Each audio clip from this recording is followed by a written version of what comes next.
sometimes like all you want to do is run. Hear me out, hear me out. If all the things you never show, there are the things I want you to know. Secrets start in your heart to slow. But if you don't wanna tell me now, I guess I'll never know. Losing almost all my energy.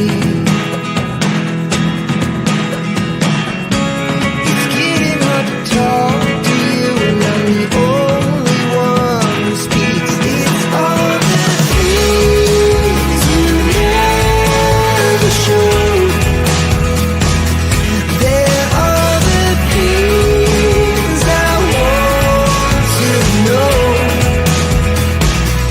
Secrets start in your heart to slow. But if you don't wanna tell me now, I guess I'll never know.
Okay, whoops. Oh, my camera's way. I must have hit something. I was wondering what happened. I was like, 1 second. Oh my goodness. Why is my camera? 1 sec. You guys see my boobies. 1 sec. Sorry, guys. Actually, give me 1 sec.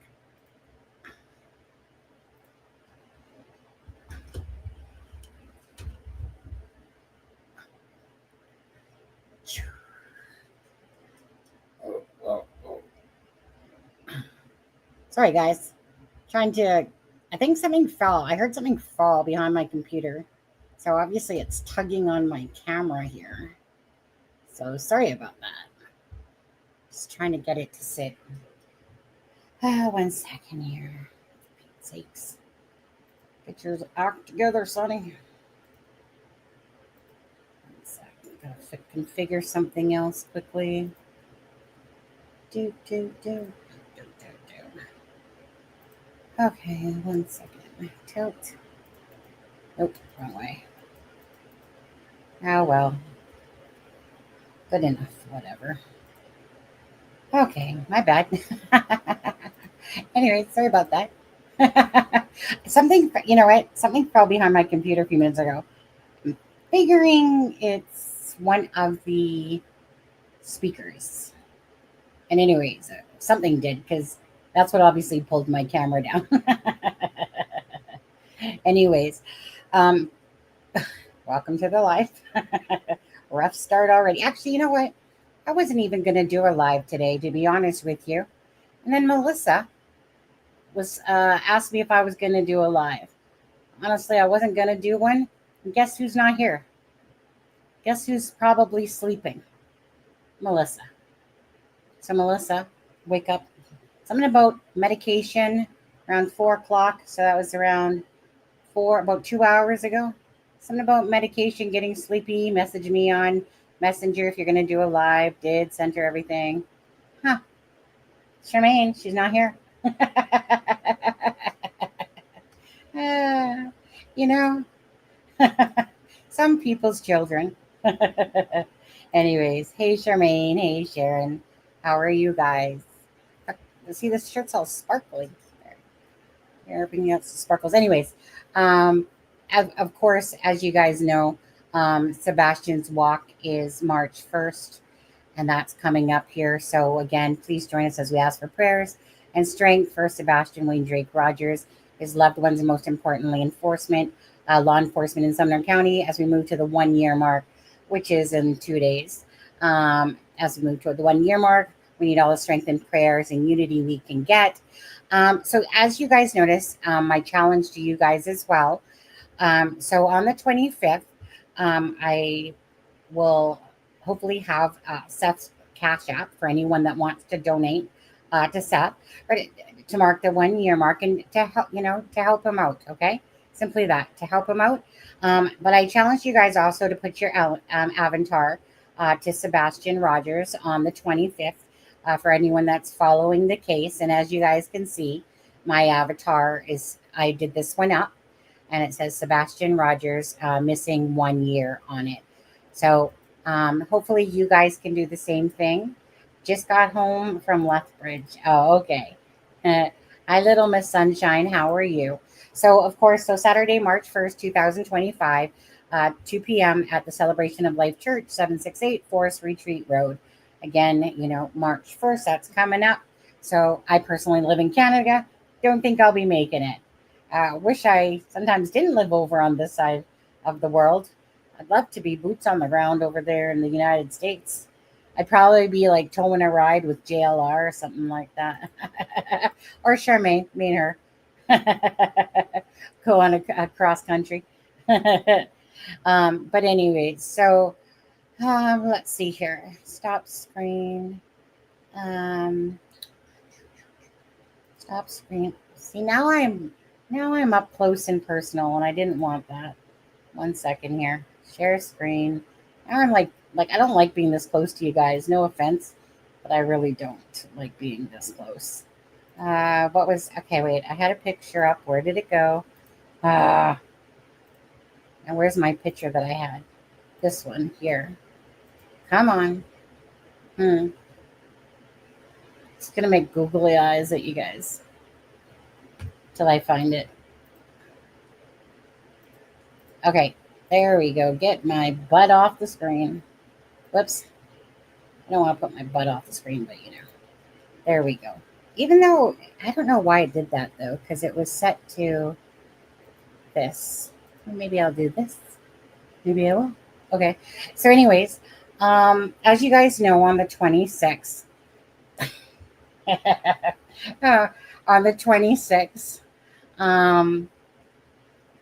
Katie and Chris have an interview.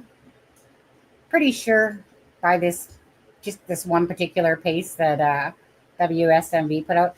Look who's talking. Shocker there, Christopher. Looks like his lips are moving, and those fake tears. So I don't see a tear coming down there. But anyways, but that's going to be on, like I said, the 26th. And I'm not actually sure what time. I'm not actually sure of the time, to be honest with you. So, okay. So we know that there was the video that came out, the one that's a crock of crap video, the one that the news, but we'll get into that in a second. But As you can see, it says new video could help find Sebastian Rogers. I even caught a little bit of the mob crew on yesterday's, just a little bit, and I was laughing about the same thing because obviously that video means diddly shit. And SF looks like a total dumbass as always. SF investigates. This is what happens when you put your egos in arrogance and you're a narcissist and you put stuff out there, and then he tries to like backtrack on stuff. So that video was supposed to come out after this interview. Just to what? Even look more stupid? Oh my goodness. Oh my goodness on that one. So let me just quickly, I think I'll go and play. Let's see here. Let me find that. I think it's this one. Yeah. Okay. So we'll listen to this quickly. Just take my sorry butt off screen and let you guys listen. Okay. So a new video that the family of Sebastian Rogers and a private investigator helping them with his cause believe could be significant in the search for this missing 16-year-old. Our Holly Thompson first broke the story at 3 o'clock and asked the private investigator why he believes this is so significant. The private investigator is helping Katie and Chris Proudfoot search for their son, Sebastian Rogers, who vanished so far without a trace from his home. That was almost a year ago.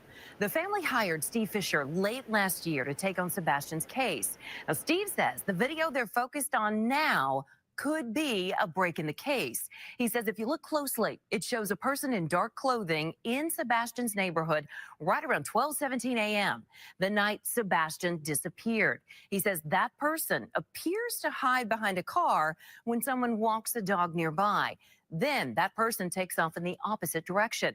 I asked Steve how significant this video is, video the public has never seen.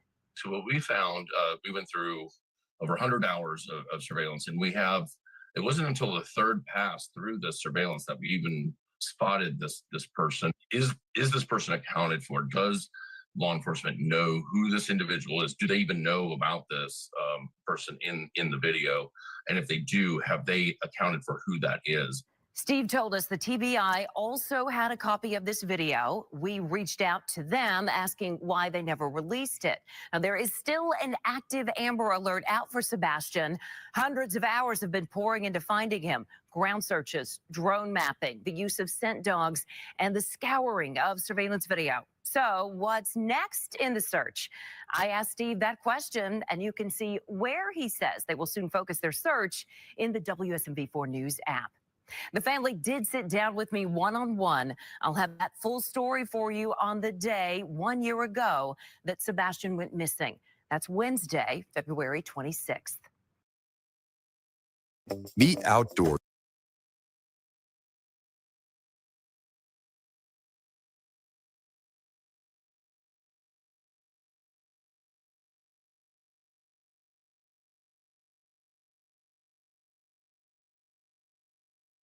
just one sec there. Okay. That's just weight. That's just weight gain right there. Okay, so okay, let me pull up let me pull up Google Maps here for a second here for you guys.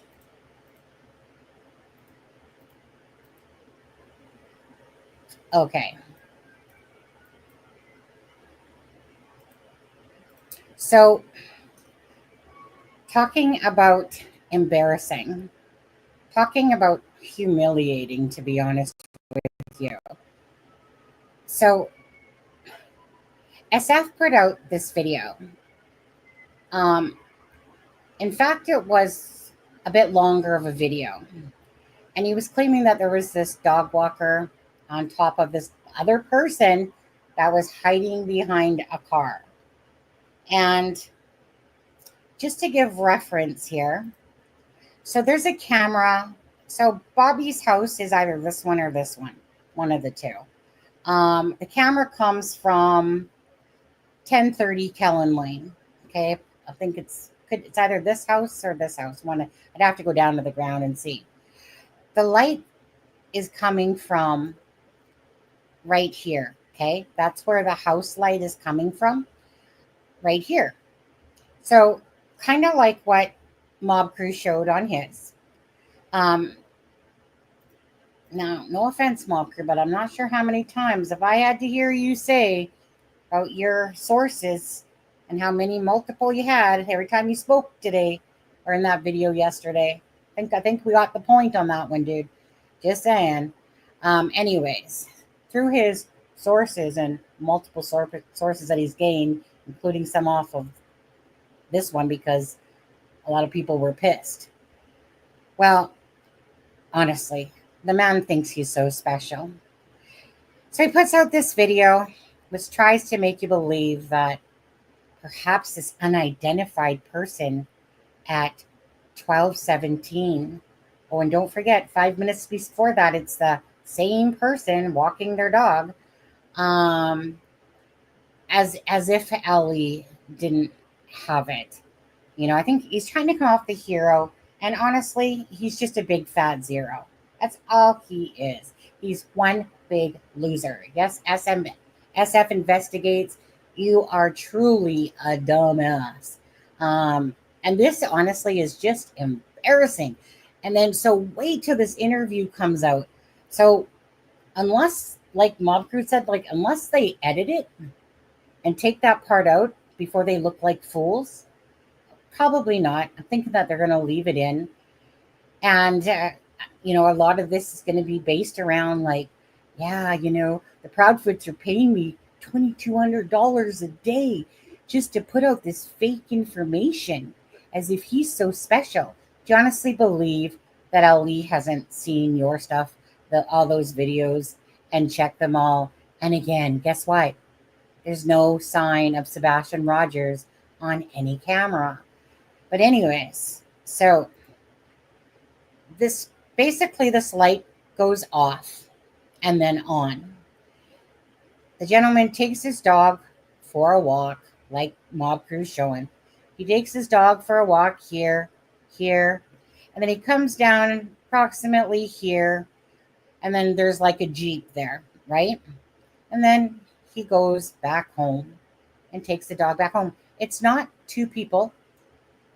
There's not one going this way and one going this way. It's the same person that's taking their dog out for a walk and then comes back here. And that's as simple as it is. The secret to this mystery is the person that was out there on that footage is the person that lives right here in this home. Does he honestly believe that through all the cameras along the way, that Sebastian Rogers wouldn't have been picked up on any other camera along Kellen? Or did he think that somehow Sebastian just magically ninja'd through all the backyards, avoiding all cameras, all the way to make it to Kellen, and then start coming back down Kellen? Moron 101. Hi, Citizen Sleuth. How are you?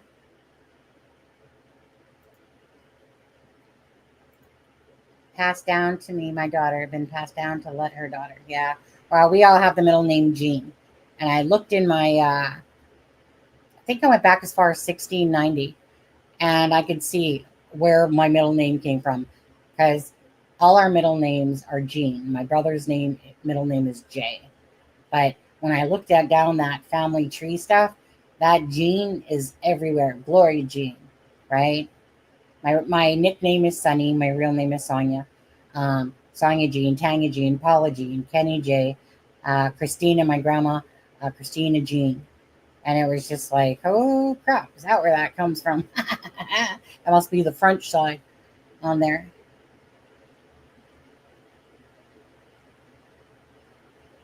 Hey, Charmaine. Thank you. Well, the thing is, so, like I said, I was thinking about this. Then I happened to be watching Mob Crew, and he was like he's more for showing, like, here's the dog going here and here's this and stuff like that. I don't feel any need, like, meaning absolutely great on him for that. Personally, I don't feel like I need to show you guys a stupid video that actually has no value to it at all. I hate bullshit that shouldn't even be out there. And SF Investigate, like this guy, I'm sorry, PI Google search certificate, dumbass.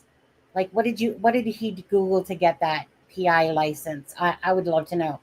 $2,200 a day. Are you just soaking the Proudfoots for every dollar you can get out of them as you put out bullshit? So that's what's ridiculous, is that this interview, unless they edit it, it's going to house this talk of this mysterious, perhaps Sebastian Rogers. Oh my goodness. And I'm sure Katie and Christopher are like, yeah, you get that out there. Don't look at us over here. Put it over there. Misdirect. Put that crap out there. Oh, man. Let's see what the poll says on that one. My question to you guys was, with the new Proudfoot interview, be a huge flop with useless video, 40%. Have information we didn't know, 7%. Going to be the same ass, boring, blah, blah, blah, 23%. Guess we will wait and see, 30%. Yep. You know what? Remember how Christopher Proudfoot reached out to Ken Maines? Of course I'm on Seth's side. I'm on Sebastian's side first. Yeah, whose side? Like, it's not really about sides, but if you want me to pick a side, I'm going to go with the person that's actually searching for their son, not the people that sit behind and hide, and big mouth narcissist comes on channels just to talk about everything really but Sebastian Rogers. Huge difference. You'd have to be a blind bat not to see the difference. So I'm not sure whatever side you're on. You can feel free if you're on some Proudfoot side. Bottom line is, it's about Sebastian, finding Sebastian, understanding the facts of the case and not the bullshit of it. And, trying to understand what happened to Sebastian, because he just didn't disappear. He didn't get on a freaking magic carpet ride and flying out of his home without a trace. Something happened to Sebastian Rogers. Yeah. So anyways, you're welcome to say, when does you know what? I'm not sure what time. Does anyone actually know what time it starts at? I'm not actually sure. I don't know. I don't want to just guess. Yeah. Click that like for Sebastian.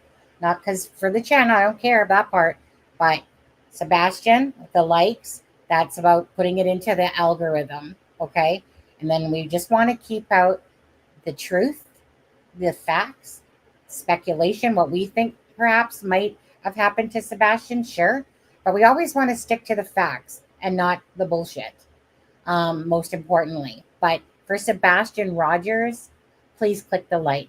It helps get it out into the algorithm. Honestly, if you think I make anything hardly off of these videos, I don't. I'm not a big channel. If I get 1,000 views, 1,500, I'm lucky. All right, that's going to equate to $3 from YouTube ad revenue. So, so it's not about me when I'm asking you to do this, right? I work my full-time job. This is simply for the victims. It will always be about the victims first and foremost, of anything that this channel does. All right. So appreciate likes. I'll take likes and shares if you can give them. For Sebastian, I can just hear KP now. Blah, blah, popcorn, blah, blah. I love you, mommy, blah, blah. Here, mommy, let me just pry my mouth off your titty. On there. But yeah, no. I mean, we're talking about a couple things here. We're talking about perception of the Proudfoots, of what they're doing. versus Seth, right? Okay, that type of thing.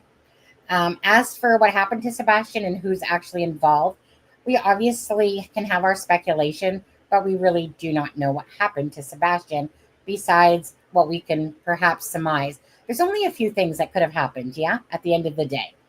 Either it's family involvement, right? The likelihood of Sebastian leaving that home himself is extremely unlikely for the fact that he didn't take shoes, didn't take anything of value or importance to him if he was going to be taking off somewhere. So that doesn't make sense at all. There's no camera footage of Sebastian. There's nothing to show that he left the home. You know, the 3 a.m. lights could have some value, but LE determined that it didn't have any significance value, but who knows? Um, so there's a couple things here. Some people believe that the lights, possibly Sebastian got into a vehicle. Again, do you think he honestly went willingly without shoes, without his switch and all that stuff, if that were to have happened at that time? Or probably the next best guess would be that Katie's vehicle left the garage with Sebastian in it. Hypothetical, plausible, don't know. You know, is it likely that all their inconsistencies make people have a stinky feet at them? Absolutely. Why? Because they can't be consistent. And you have a mother who is probably sitting there eating popcorn, watching YouTubers about them because they love, like, especially Christopher, because you know he's a narcissist. Probably just sits there and loves it. But are they really focusing on bringing awareness to their child? No, absolutely not. You know, is it expected that the parents would do a 1-year interview? Well, it's either that or you're going to look even more suspicious for sure. And I'm not saying that they did it or didn't do it, but honestly, Sebastian went somewhere, and it's very unlikely that he just took off barefoot, you know, and started running up Kellen Road and then started jaunting on his way back. Right, SF investigates. Yeah, very unlikely for that. So again, anyone coming in, what I was just showing was that video that's out there. This is the house that had a man, whatever, taking his dog out.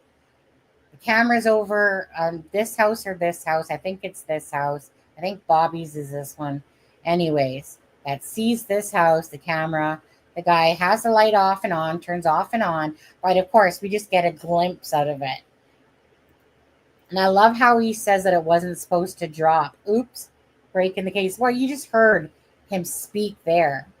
You know, and then he's trying to backtrack on Twitter like, well, we're just trying to confirm if they know who. Dude, it clearly shows you. The person's coming out the door to walk their dog.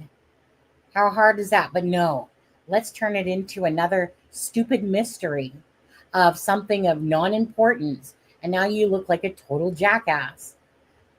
Anyways, let's see here. There was a couple things. I mean, I hate really talking about the guy, but what I was going to say was Seth should reach out to Ken Maines. If Ken Maines is willing to do it pro bono, he should get retired detective Ken Maines. You know, Christopher Proudfoot, dude, you had your chance. You guys obviously didn't want to follow some simple rules, and you wanted to keep SF investigate on exactly whatever. Ken's the type of person, like, you want to have a true detective on the case looking for Sebastian, or you want some chump named SF Investigates working on it, who's a so-called, so not professional PI. Okay? If any of you guys are on Twitter, so if you're not, okay, he's one of the biggest douchebags out there. I'll tell you this right now. What that man does on his Twitter is absolutely like a 2-year-old throwing temper tantrums, always playing games, always sitting there trying to create havoc with other creators or people that are looking for Sebastian, like Nick at night and Dog the Bounty Hunter, right? He's literally a joke. I'm not kidding you. If you're not on Twitter, trust me when I say this, it's the most ridiculous thing to watch some sort of PI be so bottom of the barrel. I don't even know what to say, bottom of the barrel scum, you know, and act like he does on Twitter. It's almost, it's like a 2-year-old, like, that's not getting his way. And the stuff, like, what I don't get is kind of like what Seth said, you're a private investigator. Private investigator. Private. So why he keeps putting stuff out there is beyond me to the public, in all fairness. I mean, great. Thank you for sharing it. Do we believe you half the time? No. Because you're a liar too, just like Christopher Proudfoot. But to sit there and keep publicly putting out stuff, so whose narrative is that? Do him and Christopher Proudfoot, like, seriously sit there, put back a few drinks, and sit there and go, let's just fuck with them even more, okay?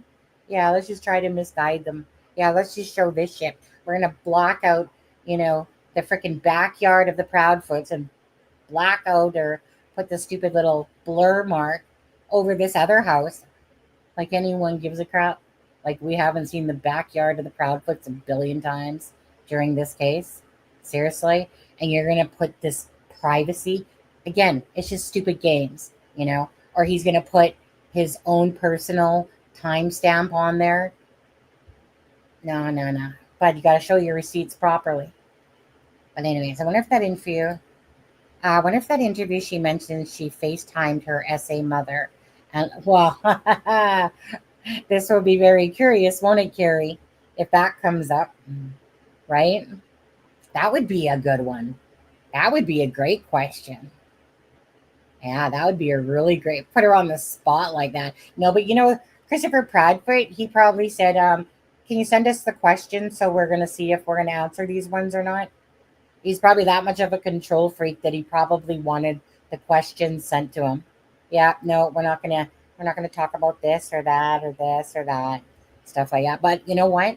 Let's talk about a false video, and that they're gonna run with the narrative like, yeah, our PI that we've hired, he's like an amazing person, and he puts out this great work, all the time. And there's this whole new video that he came across. Oh my God, that Ali already had, but he obviously, because he's a PI, and contrary to his lies before about working close with them and stuff like that. Oh, remember, it was just someone from a rescue team, a fire rescue team that wasn't even attached to the LE that way. Remember that? But that would be a great question. Yeah. So, Katie, could you give us some more insight upon the pedo grandmother? The pedo grandmother that Sebastian shouldn't have no contact with, that you're letting him contact. And Christopher Proudfoot, can you tell us about that pressure washer incident with Sebastian? And also about the pee. Like, seriously. Christopher Proudfoot, remember on, I think, Smiley Story or the Duchess? I think it was the Duchess, the second interview. He's like, it was on one of them. Maybe it was Smiley's. Sorry, getting it mixed up. But regardless, when he was like, come on, ask me the hard questions. It's a game. Come on, I'm down to play a game with you guys. Give me hard questions. I got nothing to hide. Oh, but guess what, you guys? I'm sorry that I can't tell you the exact date that I left in the beginning of February, because Ellie, they don't want me to talk about that because it's so important, which it's not. Y'all know it's not. Oh, absolutely. I'm just wondering if this is going to be like a pussy interview. Like tread lightly one. This is where we need Nancy Grace again. Nancy, you need to have him back on yours. Shots fired. None of this, So, it's been a year now, and, you've pretty much been hiding for about a year, Katie, especially you. So, can you tell us what else you're doing to look for your child besides sitting on the couch, probably popping back some popcorn? Other than that, Kitty, what else could you tell us that you've been doing? And you know what? They're just going to be like, well, we're handing out flyers. Definitely. Yeah. handing out flyers, that's the go-to answer. And then when we're not handing out flyers, we're probably just sitting on top of the flyers, shitting on them, and then we're going to hand them out to people again. Pretty much. Snacks. Yeah. But yeah. And there's a lot to be said here, I'm taking a raz out of the Proudfoots because it's so easy to be honest with you. But, in all fairness, we have a desperate father, and other relatives, don't get me wrong, friends, teachers, that are desperately trying to seek answers for what happened to Sebastian Rogers. Again, there's definitely clearly the side that's actually looking and searching, and then the side that's clearly not on this. But this all stems around, of course, a child that is missing. And that has to be one of the biggest heartbreaks to ever inflict that type of pain on a parent at all, or a parent that cares, right? Proudfoot's treading lightly. Right. But so at the end of the day, like I said, to me the Proudfoots, and this is like taking a year, you guys, okay? After so many interviews and that, you're just like, oh my God, you got a stepfather who's literally embarrassing himself, making jokes, calling into the lives, pretending he's whatever, something Slade or whatever, Jimmy, whatever his name is, Billy Bob Thornton. He's literally jumping on lives because he's pissed off that people are talking about the GPS on his truck and blah, blah, blah. It's not like he's like, let me on up there. Need to talk about Sebastian. Just look what he did on Web Sleuths, okay? Come on. I think it's pretty clear who Christopher Proudfoot is as a person. A really pathetic, scummy one in life. Sadly, people like him exist in the world. Narcissist to the fullest, right? But look at the way he treated Seth and Trisha and the other people that were on there, Chloe and that. The way he spoke, the ignorance, the way he did that live or that phone call about Chloe and, threatening Seth on that one and using every probably F-bomb and BITC word, whatever, out there. His personality is very aggressive. It only goes along with what the neighbors feel about the person. In that one interview with the neighbor, the fighter pilot guy, not really much was talked about Katie. Why is that? Because it really should be, Christopher Loudmouth, honestly. There's a reason why all these arrows keep pointing at his personality. 5 marriages deep, wants to, like a typical narcissist, they always sit there and project back on other people. Just like when Terry Lynn was saying, so, yeah, you're talking about wife number 2, so you never abused her? Nope. What about wife number 3? Did you abuse her? Nope. So Nina, how about with Nina? Wife number 4? Nope. Oh, so all the other ones, so everyone's lying, right? She said. So everyone's lying. And he's like, guess so. Granted, fair enough. He doesn't have any domestic violence charges. But in saying that, a lot of times, like myself, I never pressed any at all, because it's one of those things that, I'm not going to go out of my way to call the cops and then cause a worse situation and stuff like that. Maybe in hindsight, there's only one time I really thought I was going to call the police. And that was with my ex-husband, Steve, and his brother. Oh my God, his brother. What a piece of shit he is. Okay. Anyways, his brother literally is like right in my face and he's spitting, and Matthew's in the house. Like Matthew is about 13, 14 at this time. And he's like his brother, who doesn't know me worth Adam, right? Because this is what I'm perfectly talking about. I'm talking about the snake, right? That the wolf in the sheep's clothing. And everyone thought that my ex-husband, like, it must be me. It must be me. how dumb people sometimes are, how easily they're fooled. But he was sitting there while my son is in his room, and my ex, he's pissed off at me because I had asked him for help, just sidetracking here. I had asked him for help with my computer for something, and he didn't help me. Now, we're talking about he's been an asshole now for a couple years. Like, he's just totally a different person. He's just an angry mofo, okay? Just angry. But anyways, so he said he would, and so he didn't. So when he came back the next day, him and his brother had gone out hunting. I don't know why I ever married a hunter. I don't like the killing of anything. But anyways, totally forgot about that part. So anyways, he comes back and blah, blah, blah. And then he wants to show me these pictures. And I said, honestly, I don't care. Because I was still mad because he didn't help me. So why should I give a shit about what you did? Obviously, I wasn't no importance to you. So take your pictures and piss off. But anyways, so this is where it got stupid. I'm just sidetracking here. This is where it got stupid. He asked me if I wanted some soup. I said, sure. He said, what kind do you want? And I said, whatever you pick out.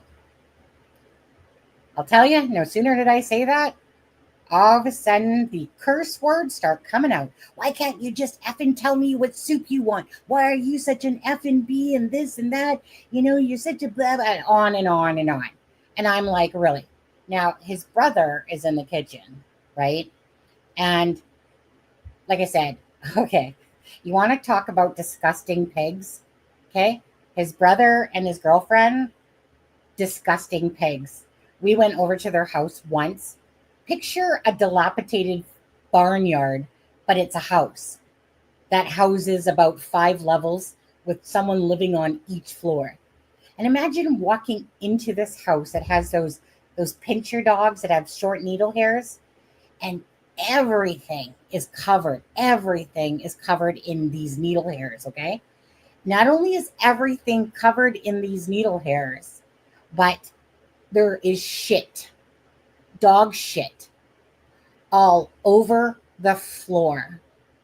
You guys have no idea how grotesque it was that I had to sleep the night in this fucking disgusting pigsty. So anyways, so this brother that's in my home, his brother Rodney, okay, so Rodney's against the kitchen counter, and he's sitting there saying, you know what effing bitch you are, you effing SLUT, you fucking, your son, he knows exactly what kind of person you are. Matthew's listening to this now, right? You know what kind of lazy whatever you are, you freaking whore, you freaking this, you freaking that, whatever, right? And I'm just like, and he comes like literally over to my face, right in my face. My son comes out of his bedroom and crying. And I'm just like, are you kidding me? The husband at the time, Steve, he's standing against the other counter. So kitchen, counter with the sink, Rodney was at. The ex-husband standing at the counter that would lead down to the hallway where the bedrooms are. Okay? So he sits there, and Matthew comes out, and I'm like, I cannot believe that you are literally saying this stuff. Everything. So all my relationship with my ex-husband, okay? My ex-husband didn't know how to fucking clean worth Adam. He didn't know how to do shit. The only thing he knew how to do is go to work and then game. Other than that, I'm the one that cleaned out the garage. I'm the one that cleaned. And Matthew was the other person. He would clean out the litter boxes and do some laundry and stuff like that. Other than that, whatever. His family thought that I was the lazy CUNT and that he did everything for me as if I was some sort of princess. So anyways, Rodney, he gets in my face and he's just like, you fucking 2-bit whore, you fucking, and I'm like, whore? I've never cheated, whatever. Anyways, sorry, I'll come back to you. So anyway, bottom line is that was the first time that I literally came close to saying, I said, if you don't get the F out of my fucking face right now, I'm going to be calling the police. Do you understand me? Okay. And anyways, honestly, that was I couldn't believe that literally they were saying that shit in front of our son. Like, they didn't care. They did not care. My son doesn't have these memories. I know he doesn't. He doesn't remember, So I'm the bad mom. I'm the bad mom for always trying to protect my son. But that's what I'm talking about. So I went through a very abusive relationship, the first one. The second one was the latter part, whenever we moved to White Court and he got all freaking miserable. Then he started becoming mentally abusive with words. Like every morning I woke up, hey, morning. He'd say, fuck off, get out of my face. Okay, have a great day. But I didn't realize the damage it was doing to our son at the time. I really didn't. But anyways, a lot of times people, like I said, going back to the main point of this, a lot of times people, they don't call the police. So douchebag Christopher Proudfoot, he doesn't have any domestic violence, complaints or warrants or anything like that, or charges, I should say. All right, let's see here. Proudfoot's forcing Seth to talk to them politely when they know that he knows that they have done something to his son is cruel. Hi, Patricia. Absolutely. Question. When the mother and son returned home from restaurant, did KP pull into the garage and exit the car? No, this the brakes. In the garage. Okay? The neighbors from their camera already know that, and Katie always parks in the garage. But anyways, even though we have seen her car out there, but no, when she came home, went into the garage. Hey, dog poop. They're long enough to become furniture. You guys have no idea. Like, seriously. This person's telling me, I just have to say this one more time. So this brother is telling me what a lazy at cunt I am, right? So laughable. So laughable. I've only met him a couple times. He doesn't know me. But this is where I'm talking about, that the perception to the world on my ex-husband was that, especially according to his family, like I was some princess that just fucking sat there, ate freaking grapes, and got fanned every day. That was the joke of it. It was a complete, utter bullshit, and yet everyone believed him. And I'm sitting there in my head going, this is unbelievable. How people are so stupid and easily, when you don't see right through those type of personalities. To me, it's mind-blowing, because I'm like, you're kidding. I mean, the person that doesn't do any housework, and he has nerve coming from a house full of shit and dog hair everywhere and cheating on his wife. When he moved down to Grand Prairie, and he had like 2 kids at the time, he literally, when we had moved up there to White Court and his brother came down from Grand Prairie, like, he was literally cheating on his wife with somebody else, and he ended up leaving his wife, who was literally just blown away by it all 3 kids later, because she had a baby not too long after, so there was 3. He had no qualms about cheating on his wife. Then he comes into my home and sits there accusing me of being a whore. Shit, at this point, I'd only slept with 3 people in my entire life. Never cheated on nobody. So it's funny how those words kind of come out, but just, it was so ridiculous. At the end of the day, what happened was, my son was looking for his father's love. Okay. His father loved him, but his father didn't show him. Instead, it was like watching 2 kids argue and fight all the time. And legit, my son was a child when that started. It was honestly like watching a grown adult do that. So my son blames me for everything. Everything. Because, why? Because it's the power of manipulation. Even though I thought he was old enough not to fall for it, it was my husband, ex-husband now, using him as a pawn, like he was a pawn. Most disgusting behavior ever. So when I see cases like this, or anything to do with children, it hurts my heart to no end, because children are are precious gold. And when you give birth to a child, it is your responsibility to make sure that that child is fed, is loved, is cared about, has boundaries, and you bring them up with morals and respect and kindness and all those things. That is our job to do that. Our job is not to abuse them, use them, or treat them like they're our little slaves. Okay? It's very important that children have a voice. When they feel like they have a voice. Now, unfortunately, it still backfired on me. Don't get me wrong. I gave my child a voice whenever he wanted to talk. I always wanted to make him feel like he had that. Apparently, that went out the window, though. But I always wanted to give my son the ability to, okay, tell me why you're upset, or tell me why this isn't fair, and stuff like that. I always tried to make sure that there was great balance, and it was my job. So to me, it's disgusting to watch the Proudfoots do what they're doing, do what they're not doing. Let me put it this way. For Christopher Proudfoot to do what he's doing, for Katie Proudfoot to not be doing what she should be doing as a mother is disgusting to me. It's despicable. It's disgusting. And to sit there and come out on this year interview, well, right. Why? So you don't look bad? That's, honestly, it's so they don't look bad. And Christopher Proudfoot's going to do most of the talking. It'll be like Katie, and then Christopher will open his mouth to answer instead.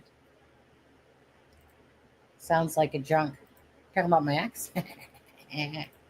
So he treated you like that in that house because he knew that he was a loser living in honestly, it's just too bad. It was at the expense of our son. All that hate and just lies. I'm not a person that needs to lie. I don't feel the need to lie. But I'll tell you most everything about me or whatever. I don't feel a need to lie, because when you have to lie and try to pretend like you're something you're not, you got to keep up with that facade and stuff like that. But if there's one thing that I can't stand, it's a narcissist. And my ex-husband was a narcissist. I didn't realize it at the time. It took hindsight to understand it. But because he was always the sheep the wolf in the sheep's clothing, that's when I realized just really how he's like a Christopher Proudfoot. He thinks he's so smart.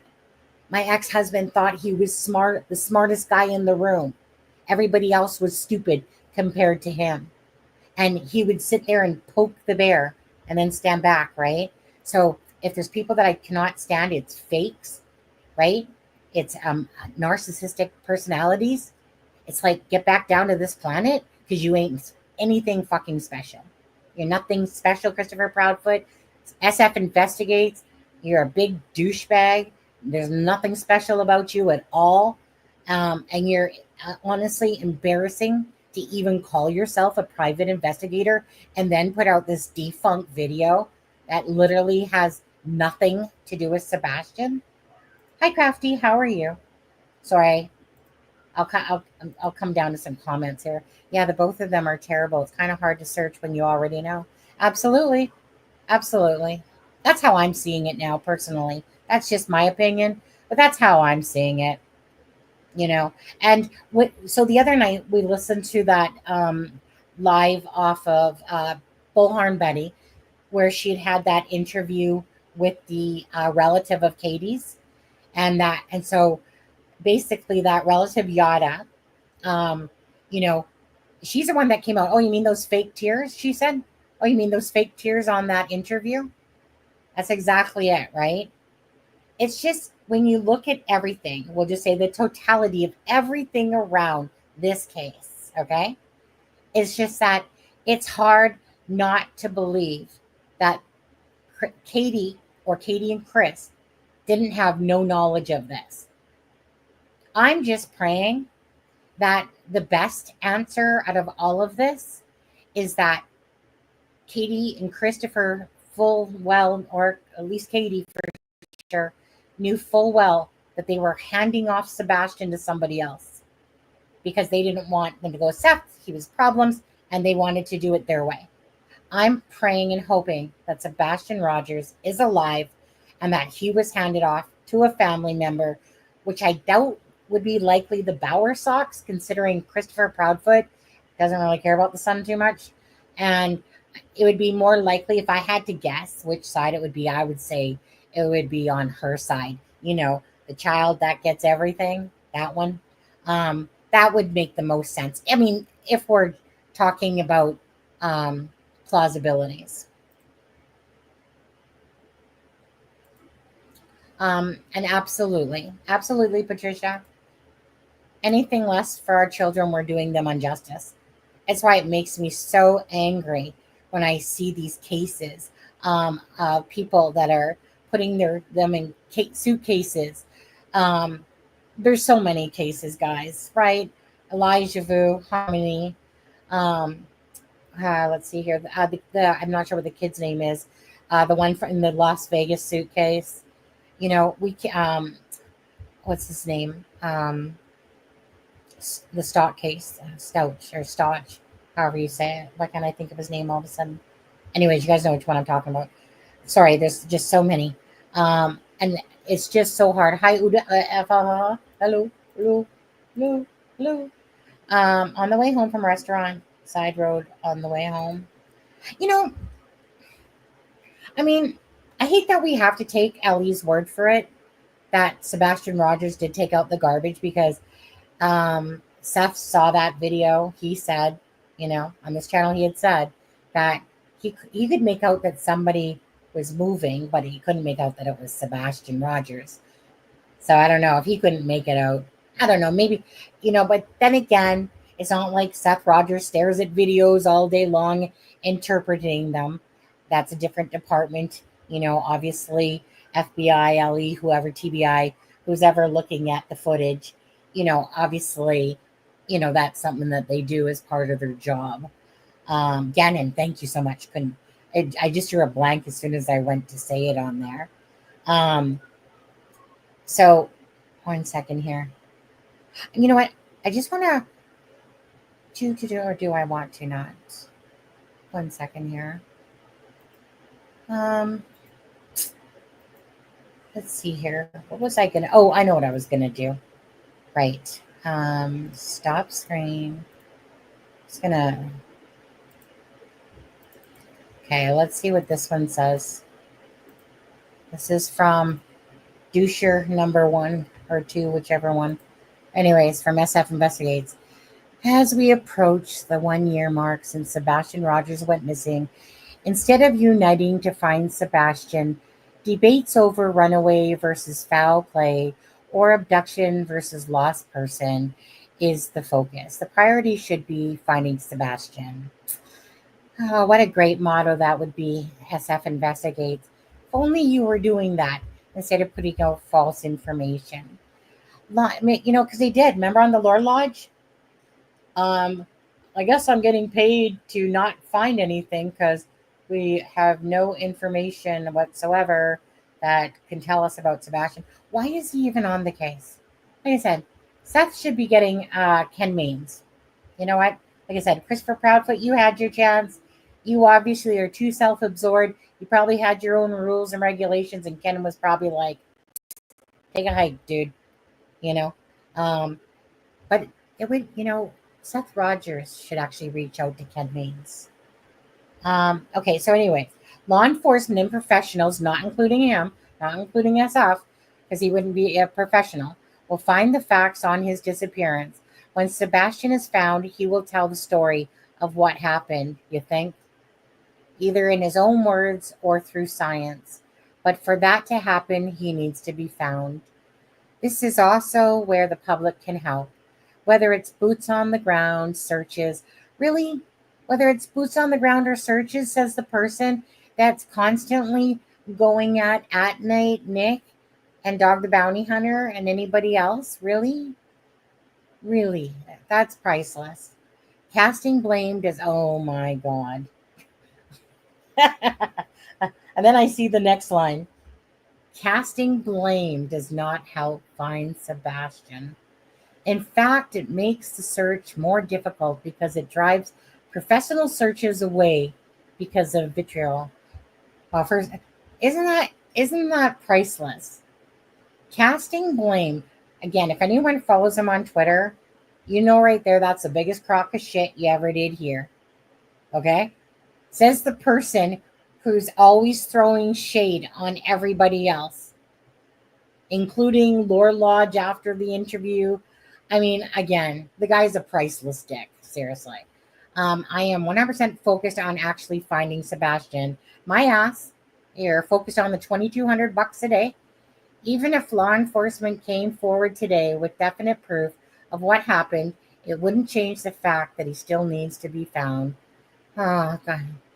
Over the past few weeks, I've been actively scheduling and logistically planning new search efforts that include both dedicated current searchers and new professionals who are committed to traveling to Tien to assist in locating Sebastian.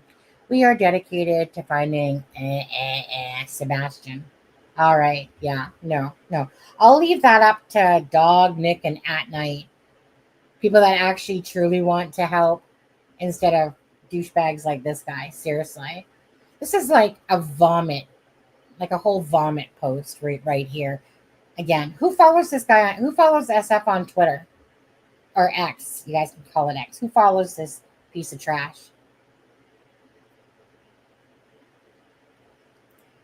This is the breaks. Yeah, the restaurant visit was so KP and Sebastian were seen without CP around. Also, the thump she heard was made up also to place Sebastian at home. Also, shoes brought back. Well, that's just it. The breaks. We can't trust the Proudfoots worth nothing. Nothing. The only thing that we can trust is that Ellie has done their due diligence, or at least most of it, in GPS tracking, phone logs, all that stuff. Them believing that, knowing that Sebastian did make it home. Okay, because honestly, if it wasn't for them making the comment about like the tracks don't leave, like there's nothing to show he left the home. But I mean, honestly, I don't know that I would believe that he even made it home that day, to be honest with you. But then again, I would like to see what other phone numbers, what other people perhaps were in that area, like the triangulation of the cell phone towers there. When Katie went to go look at the school, was Sebastian handed off then? Did he have to hide? But the thing that always gets me about this is no matter which way we look at it that way, that Sebastian, to me, did not willingly leave that house on his own accord. It doesn't make sense. It doesn't make sense he took nothing, right? His glasses and a keychain, perhaps. You know what? They probably threw out the flashlight. There probably was no flashlight. Or maybe if there was, because maybe he had one at his dad's house. Maybe he didn't. Maybe it's the same one. Maybe it's not. But as far as we know, again, according to Katie, everything is according to Katie, that it was his glasses. And because they couldn't find that flashlight in the home, they just figured that the flashlight went with him, just like they figured that he just walked out that door. He just walked out that door, and as per usual, my son walked out that door with no shoes, and he locked it. As per usual, he locked that door behind him, because that always makes sense when you're trying to ninja out of there to do that. Absolutely not. Everything is showing that Sebastian unwillingly was taken somewhere, or something happened to him. I'm hoping it's taken somewhere. To once again place him at home. Everything goes back to the home. Everything. So again, if you guys in chat don't mind, just go ahead and put your thoughts in chat. what you think happened to Sebastian. It doesn't have to be lengthy. It just could be that you could simply say it was through Katie's car that Sebastian disappeared, that you believe it was that. It could be the flashlight video and vehicle, perhaps at that time, or whatever else you're thinking, you know. I thought you said Twix there, and I was like, oh my God, I love Twix. We could know that Sebastian left the restaurant, period. Well, we know he left the restaurant in the vehicle because we saw that camera footage. But the camera footage of him taking out the garbage. See, it before we knew about the garbage, I kind of thought that Katie had taken Sebastian over to the sister's home, Proudfoot's or whatever, home, Melissa's. But then we heard about the garbage truck or the garbage can.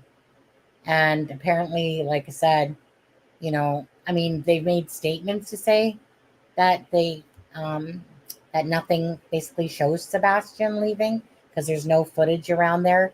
I mean, come on now, think about it though, right? There's no dog scent that picked up Sebastian Rogers. There's no video footage besides this fake ass one that SF Investigates is trying to portray like, oh my God, do we have a break in the case? Oh my God, do we have a lead here? Could this possibly be Sebastian? Okay, just don't fall for that shit, okay? Because he's such a liar. He puts out his own narratives, is what he does. Again, you make me vomit, SF. Trust me when I say I hope you're watching this. Trust me. Block my other accounts. Go ahead. Block my other accounts. Good fight. I only actually look at your stuff just to see what stupid shit you're putting out there, to be honest with you. Just to be clear on that. I think Sebastian ended up at the building site that CP was working at. Okay, so what? You think that when he went up to go get his trailer a few days later or something? That possibly? Mm-hmm. Oh, absolutely. Just came from Mr. E's, and they said what they think happened. Well, Kimmy, what is it? Go ahead, Kimmy. Give us the juice on this channel. What did Mr. E say? Mr. and Mrs. E. What did they think? Okay. Oh, you just said flashlight plus car, alive or dead. Okay. So that's what they think.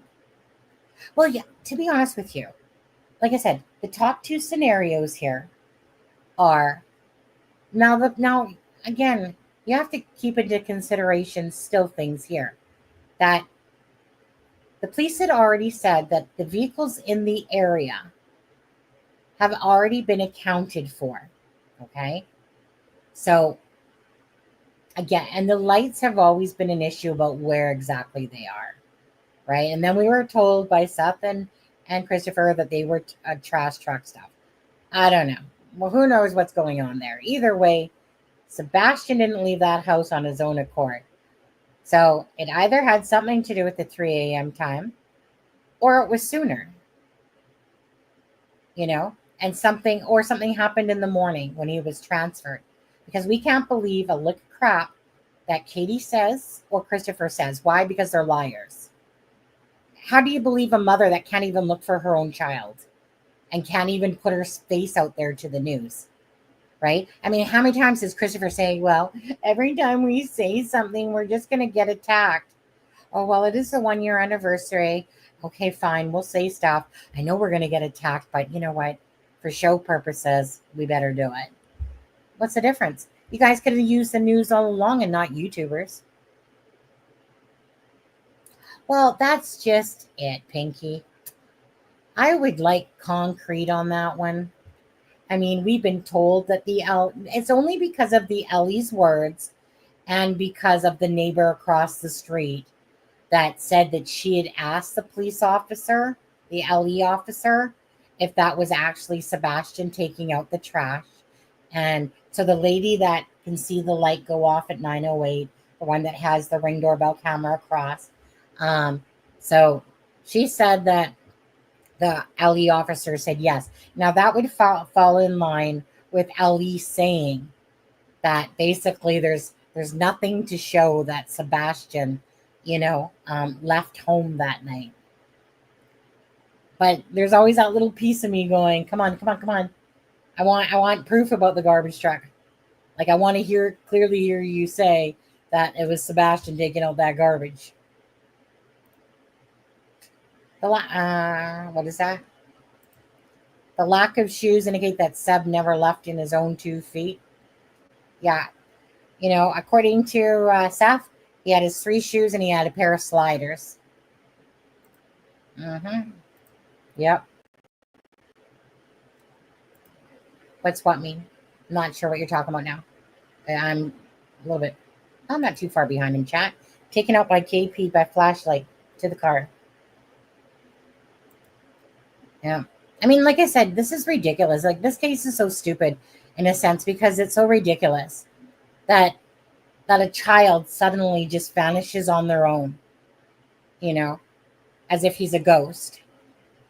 And we know that didn't happen. And it's ridiculous to think he left on his own. Nothing equates to that. There's cameras everywhere. Something would have captured him somewhere or another vehicle. Okay? We'd like to think that LE, when they say that the vehicles in that neighborhood, the 2 vehicles, have been accounted for, that is truth to us. I don't think that they're going to lie. Well, if they've been accounted for, trust me. If one of those 2 vehicles had Sebastian, the Uber or the unknown car, I would like to think that they are way brighter than most of us for that stuff because that's their, forte of a job to do. And that would be thoroughly investigated. But then we look at things like, well, they didn't even interview the green hoodie person until all that time later. That's kind of incompetence right there. So we're just kind of left to believe in what we want to believe and not believe in what we don't want to believe when it comes to things that the LE is saying. Carried on the shoulders of Quebec is what I believe and handed over, which is another narrative. 9/10 of people that present themselves as being innocent are bot attacked. KPCP totally opposite of that. Thanks, the breaks. Lack of assent too. Yep. When we lose our pet, we search and we put up posters. Come on, how much more can we do? How much more can we do for a child? That's the breaks. Great point. The breaks. I'm here just unpacking. My thoughts haven't changed. KP is responsible 1000%. Welcome home, Charmaine. Oh, and Charmaine, please welcome my ghost guest. Her name is Melissa. She's truly here right now, but you just don't see her. Just saying. But she is here. She's pulling a ghost move herself. Thanks, Melissa. I wasn't planning on doing a live today. I just want to reiterate that again. Now that I'm doing it, I don't care. Whatever. I had nothing better go. I could be doing laundry right now. Okay, fine. Leaked call by Bobby, the neighbor, that they seen someone with what? Yeah, I heard Bobby say that, but Bobby does have a lot of stuff wrong as well. But in saying that, okay, I ain't going to be going by no photo that people manipulated. That's for sure. Especially when they showed that they were manipulating it. But now, I mean, Bobby does say things that are wrong for sure when she's talking with JLR. She's getting shit mixed up. And Bobby is a busybody for sure. Busybody, binocular Bobby. That's a tongue twister right there. So in saying that, I mean, that kind of comes from, I believe, if I'm not mistaken, Kim, that a neighbor has that supposed footage of somebody slinging over Sebastian over their shoulder, aka perhaps Katie, and that Bobby said, like, well, I mean, she does know martial arts in the army and stuff like that. That's right. She's transparent. So let me put it this way. He did leave with no shoes. Is it possible that there's this footage out there and they don't want anyone knowing about it? Absolutely. There's probably tons of videos out there, maybe not tons, but a few, that they're holding close to themselves and they don't want leaked from some other neighbors. Yeah. Kimmy, did she say what neighbor, or was it just, I mean, at the end of the day, Sebastian didn't leave on his own accord. And he left without shoes. That in itself is weird. It's weird he didn't take his phone. It's weird he didn't take his Switch. It's all weird. Charmaine, this is greaseball night. Okay? I didn't shower today. In fact, I look like a big ball of shit. I threw my hair up yet again because I can get away with it.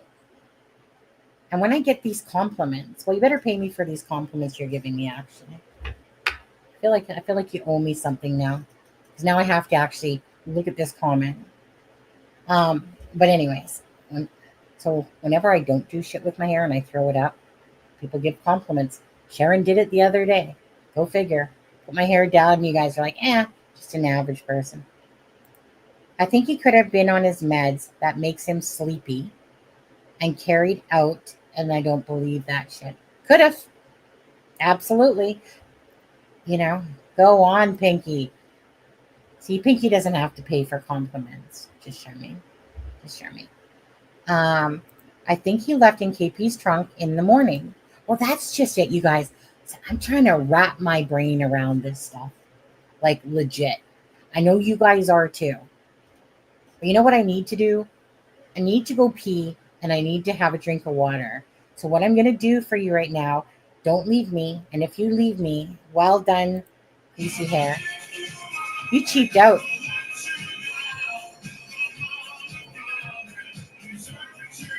Charmaine cheaped out. She's using one of her monthly things where she can get a free super chat type of thing. 27 months. You're still behind Miss Dog Lover, but you're still loved. Still loved a lot. Yeah. I think Miss Dog Lover got the longest running one. Miss Dog Lover, where are you? You know the police check trunks of cars. Yeah. I mean, the thing is that if he's not dead, Sebastian's scent's going to be in the vehicle regardless, right? I mean, it would be different if it's a dead person, because cadaver dogs can pick up on that scent, because that's what... No, but love you. Charmaine, you know I was just teasing you. She knows it. Okay, okay, now you guys are just embarrassing me now. I was just totally playing around. Hold on. Let's go back to this one. I want to thank you. Pinky.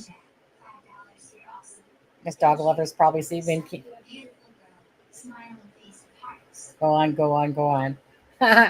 Thank you, Pinky. Thank you, Charmaine. Okay, if that's what I have to do to get super chats, is be sarcastic like that, because I was just totally being sarcastic. Charmaine knows it. Charmaine's like a huge supporter of this channel. She gifts the gift things all the time. Which reminds me, on the 5th, I will drop the 5 on the 25th of this month in honor of Sebastian. The membership gifts, the 5 that I have left, I'll do that. So thank you so much. Anyways, thank you, girls. Powerpuff Chicks. Thank you so much. Okay. So just give me a second. I'm just gonna play. Let me just play that one clip again while I tittle off to the, woohoo. Okay. And that's the one that about the new video information. So I'll just play that one again just while I take a break. Just give me a second. Da, da, da, da, da. I feel like my screen color, like Charmaine's is orange, Pinky's is green. Then the thing I have highlighted here is in blue. I just feel like a rainbow of colors is off to my right hand side here now. Okay, let me just get that one again, guys. This one here. Okay, so hold on. Is this the one we're playing? I think we have to listen to a commercial. Every day is an opportunity for a Every fresh day is- start. My job is to help Canadians from all walks of life find solutions. News to bring you. We have new video Yeah, that the this one. family of Sebastian Rogers and a private investigator helping them with his I'll be right cause back. believe could be significant in the search for this missing 16-year-old. Our Holly Thompson first broke the story at 3 o'clock and asked the private investigator why he believes this is so significant. The private investigator is helping Katie and Chris Proudfoot search for their son, Sebastian Rogers, who vanished so far without a trace from his home. That was almost a year ago. The family hired Steve Fisher late last year to take on Sebastian's case. Now, Steve says the video they're focused on now could be a break in the case. He says if you look closely, it shows a person in dark clothing in Sebastian's neighborhood right around 12:17 a.m., the night Sebastian disappeared. He says that person appears to hide behind a car when someone walks the dog nearby. Then that person takes off in the opposite direction. I asked Steve how significant this video is, video the public has never seen. So what we found, we went through over 100 hours of surveillance, and it wasn't until the third pass through the surveillance that we even spotted this person. Is this person accounted for? Does law enforcement know who this individual is? Do they even know about this person in the video? And if they do, have they accounted for who that is? Steve told us the TBI also had a copy of this video. We reached out to them asking why they never released it. Now, there is still an active Amber Alert out for Sebastian. Hundreds of hours have been pouring into finding him. Ground searches, drone mapping, the use of scent dogs, and the scouring of surveillance video. So what's next in the search? I asked Steve that question, and you can see where he says they will soon focus their search in the WSMV4 News app. The family did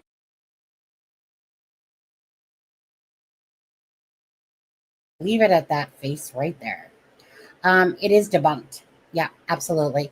That's the embarrassing part of all this, the breaks, is that SF investigates, the loser that he is. So releases footage, right? So it's the same person, first of all, that is, like I said, Mob Crew showed it yesterday on his. It's the same person. Oh, can't hardly wait for this interview, to be honest, as they're going to talk about a video that has no significance at all to the case. So just quickly going back to, we'll just quickly go back again to Google Earth here. Okay, guys. Okay, I'll make it bigger. So take my ugly mug off there. Okay, so right here is the home. Right here. Okay, let me see if I can drop this guy down. Let's see if he takes this right here. Boom, boom, boom. Okay. So this over here, this light here, coming from the home, the light goes on, the light goes off. Okay, so that's the home where this guy comes out. He takes his doggy for a walk up here, comes back here, takes his doggy for a walk down Kellen right here. See this blurred out house, the second one? That's where Bobby lives. Okay, binocular Bobby. And it is, hold on, come on, come on, let's go, giddy up, let's go down here. Okay, there's a Jeep right over here. I think her son owns a Jeep. Anyways, there's a Jeep, and basically SF thinks that, oh my God, somebody's hiding behind it, and that it's two different people, and it's the same person walking the dog. Okay, so Bobby's house is right there. So it's, come on, giddy up. I'm a clicker. Let's go. Okay, so this is the house that has the camera that is facing this way. Okay, so there's a Jeep somewhere about here. I think it's on this side of the road. I think could be on this side, but this is the house with the door and the light.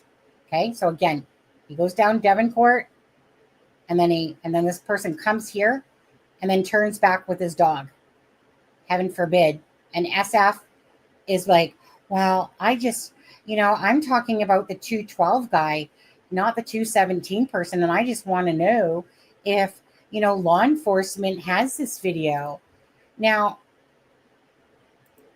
obviously, law enforcement isn't going to be putting out videos. So when that lady said, like, oh, so we reached out to law enforcement to ask them, well, why didn't they put out this video? Why would they? It's useless. Law enforcement wouldn't put out any video. The only video that law enforcement would put out in regards to Sebastian Rogers is if they literally felt that they saw Sebastian Rogers on a camera and a direction that he was going. And that's if they would do that. But typically they do that. Like the last time Sebastian was seen, and then they would show a piece of video clip of the child leaving the home or going in this direction. And, and say, if anyone has information, please contact Law enforcement hasn't put out any videos because if they do have even a scruple of anything, they're going to keep it to themselves. Besides, if they have Sebastian on, right? There's something nefarious going on. But the thing is, honestly, if law enforcement had anything, honestly, trust me, somebody would be behind bars right now. Somebody would be convicted of something. But the thing is that to me, it's going to be a matter of time here, right? Perhaps more proof that perhaps the Proudfoots did have something going on. Hi, Juicy True Crime Talk. Well, if so, they're going to edit it, I would think, but maybe not, because maybe they, I don't know. It depends if a lot of people emailed them and basically said, look, get your shit straight before you do it, because it's going to be pretty embarrassing to put out a video, but the thing is, this is the bullshit of all this. SF investigates Christopher Proudfoot. You want to talk about two people that are literally side railing this case, in a sense, like meaning from the public, because if they start talking about this video, right, they start talking about this, and then people that have no clue about the true crime sleuths or no clue, they're going to believe that. They're going to see that video and believe it has some significance, that it could possibly be Sebastian Rogers. Yeah, not as only he's mad, he's a freaking douchebag. That's what he is. But he is causing more issues by putting up these posts, right? By putting up these posts of pictures. Why are you putting up anything? This guy tweets like there's no tomorrow, okay? He's so far up in his own ass that he cannot see the light of day, because he's so egotistical. That this is like a Christopher Proudfoot. He needs to go on a live, typically, if somebody's talking about him or bashing him and they got the facts wrong, according to him, right? They need to do things like this. SF Investigates needs to put stuff out there for no reason whatsoever. Now, granted, if we took SF seriously, but because we know he's full of shit a lot of times now, and he's just pushing a narrative about some guy coming down with a flashlight, at 5 a.m. to put out his garbage truck, and that him and Clumati and her husband have, did this whole skit thing where they, checked about the lighting and they did it. You honestly think I'm gonna sit there and believe anything Klumati has to say or her husband, and then I'm going to take that seriously. For the fact, hey, you want to go out there with people and try to get that same recreation. But when I see you put the name Illuminati and her husband and yourself down as being the people that in-depthly looked at the lights, that's like a bowl full of fucking jello laugh right there. Seriously. You want to tell me that police officers and everyone that reenacted it? Or when you want to use YouTubers that literally have no value for anything besides recreating something, but you think I'm going to take that with a serious grain of salt? Absolutely not. Absolutely not. Like, what a joke. So SF is whatever, all the stuff that he's accusing other people of doing is doing a really bad job, a good job of trying to derail this case. Why? For what? For getting paid $2,200 a day for Christopher Proudfoot's sake? Like they're trying to throw people off the scent of the truth. I mean, they're both narcissistic douches. So do you really put it past them? Again, he puts out a picture of a backyard. In all fairness, why do we need to see this? If it's so important, then keep it to yourself. Why are you putting it out there? Why are you showing a picture of the backyard with a camera? Duh, we've already heard that there's a camera from Christopher Proudfoot that Sebastian would have been seen on from the house behind it that has a camera, a couple cameras. But no, he has to put out a picture with blurred out as if we don't know what the back of the Proudfoot home looks like. And then he has to put another blur line on this. What's he cut? Like, seriously, you're putting a blur line for privacy on a porch, on literally a porch. There's nobody on that porch, but let's put a stupid thing there. That's when you know he's just playing games and it's just a joke. There was no need to even blur any of that out. For privacy, thanks. What don't you want us to see? Lights on at the Proudfoot home at 3 a.m. or something like that, perhaps? But we already seen the true pictures anyway. But anyways, so it's just a joke. Because if they run with this story tomorrow, I hope you guys all message the news station, WSMV4, and you give them a ton of backlash for putting out a bunch of false shit. That's what pisses me off. Because there's lots of people that are gonna not even know that true crime sleuth exists, and they're gonna believe that horse pucky shit. If I end up in divorce court in the future, someone may talk. Hi, Steffa. The authorities aren't going to make arrests until they know. Absolutely, they're not going to do anything of the sorts. Unless they can totally prove what happened to Sebastian, even if there's no by chance body or something. But if they can have a solid case of circumstantial stuff that but that they obviously want to find Sebastian, right? Alive, preferably. But it's one of those things. Yeah, they're not. I mean, when you only get a chance once to sit there and go for something, they ain't going to ruin that. It doesn't matter how much slack they get from the public. They're not going to risk a case for our sake. The old guy walking his dog is the same camera damn near every night. Yeah, every night of the way, most likely. Exactly. Like I said, Mob Crew, he said he had talked to his sources and whatever with the person that walks the dog, and that the path route that person takes is the same one. Down Devon, back up, down Kellen. And honestly, do you think that Sebastian somehow missed all the cameras or somehow ninja'd throughout the backyard, avoided any cameras there, including the one behind his own house, and that somehow he's going to start walking back down Kellen? Yeah, who takes a down payment on a missing child? SF does. Oh yeah. Oh, he's so arrogant. Like, even when he made the comment, like when he was talking, he was like, Someone said like, "Oh, you make 700 a day," and he made this comment just like Christopher Proudfoot does. Same narcissistic personality. He goes, "Oh, I get paid a lot more than that." And then you know how he stumbled, like the guy tripped over his tongue pretty much on that whole Lord Lodge, thing. It took him forever just to spit out about the foreign car.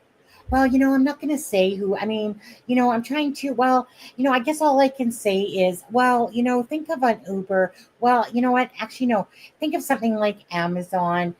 Stuff like that. Someone that that the car went up and down the road really quick, and I'm sorry that I can't really spit this out because I trip over my tongue all the time, and yet I go on Lore Lodge and I look like a total effing fool because I can't even speak because half my words are yeah, well, let me put it yeah, well, like seriously, I had the biggest laugh because if you watch him on Twitter, he acts like he's this like, stick to your freaking posting. Actually, don't stick to it at all. Just delete yourself, self delete.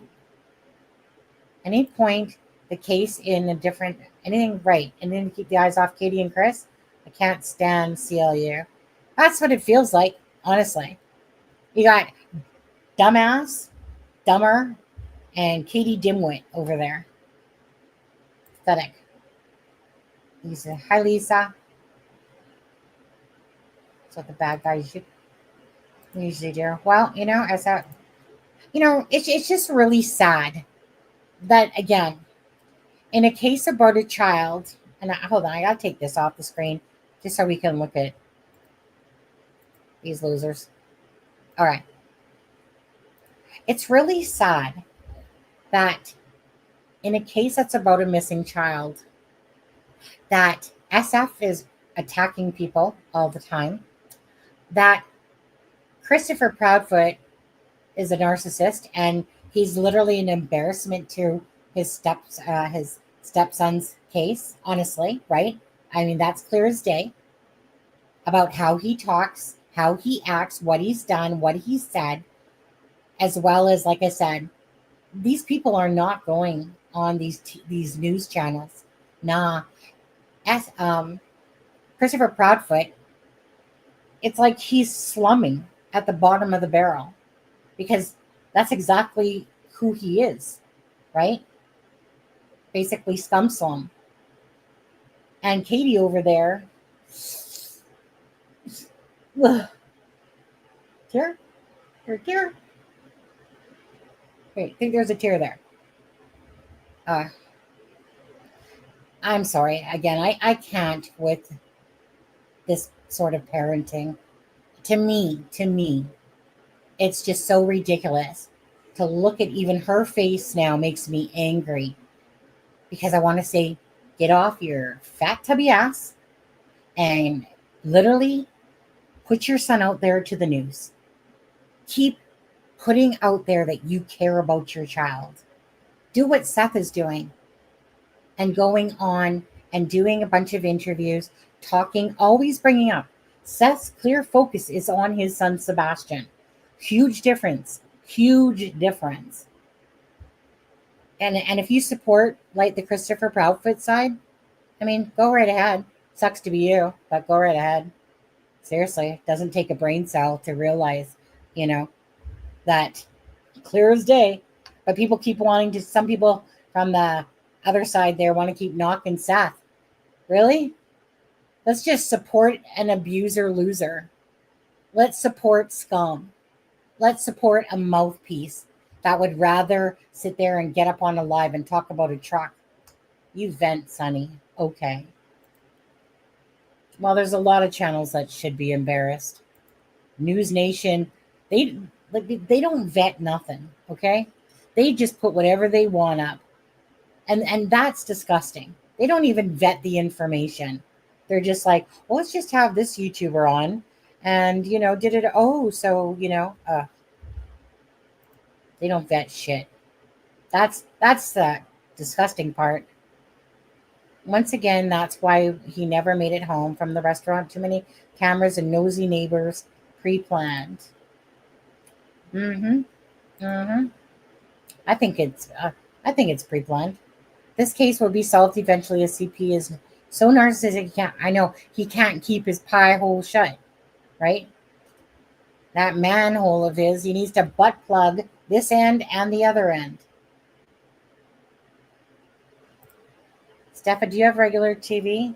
Grosse Point Garden Society looks right up my alley. Grosse Point Garden Society. I don't even have regular TV. I don't have a TV at all. I have a computer that looks like a TV. Is that CP? Yes, that is. That is CP. Look, he's wearing black. That's just to mask all the newfound love handles that he found along the way here. Yeah.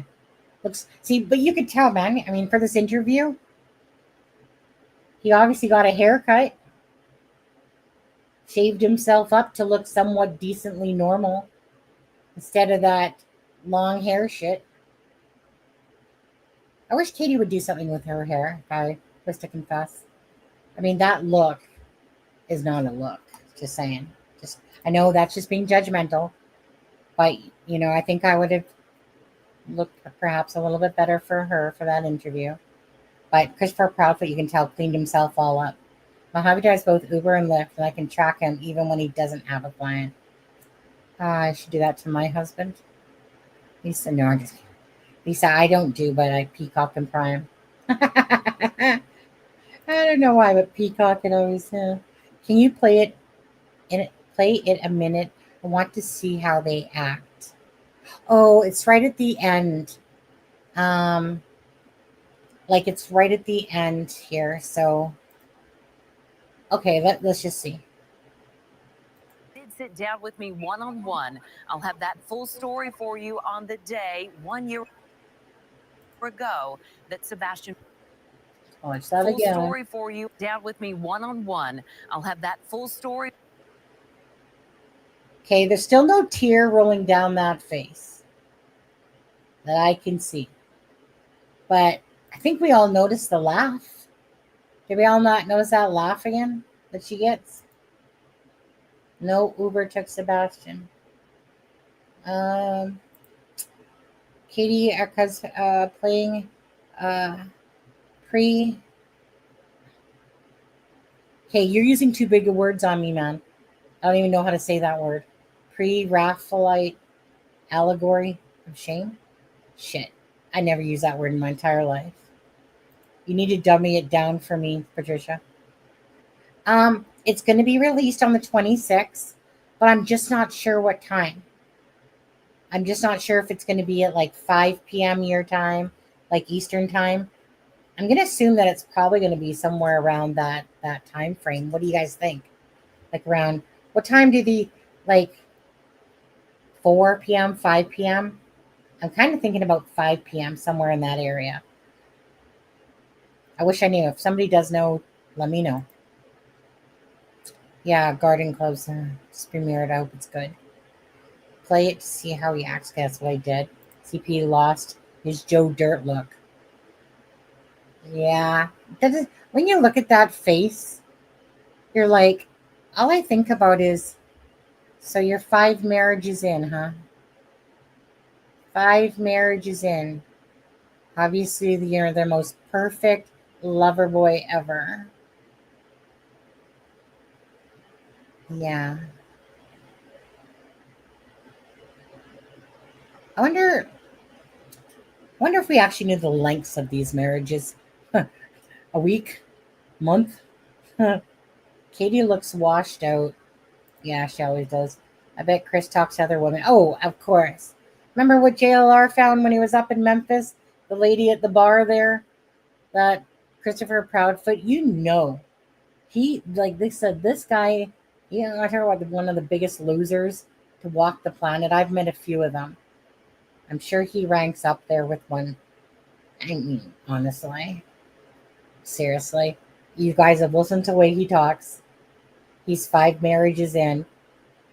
Katie Proudfoot is like, no, Christopher, don't leave me. I love you. I'll get rid of my son for us. Looks like her face got waxed and new eyebrows. Our eyebrows are definitely painted there, yeah. Yeah, that's not a very good. Sorry, Katie, but your hair looks horrible. Looks horrible. But maybe she's going for that look. Maybe for all we know, she's actually going for this, freaking, I don't even know what to say. It reminds me of like a librarian, like that type of look. Part my hair, freaking alfalfa. Yeah, Pause it on her face. Tell me that don't look fake. Well, again, how many times do we not see tears? How many times do we see Seth, tears rolling down his eyes as he's talking about his child? Huge difference. And you guys, again, if anyone hasn't done it, please for Sebastian, okay? I ask you for Sebastian. Please hit the like and the share button. Please keep bringing awareness to Sebastian's case. And again, the challenge for the 25th is, when I put my camera, you guys see I have Sebastian's Rogers and it says missing 1 year. I guess I could probably, just give me a second here. Let me go back into my Canva a second. Just give me a second.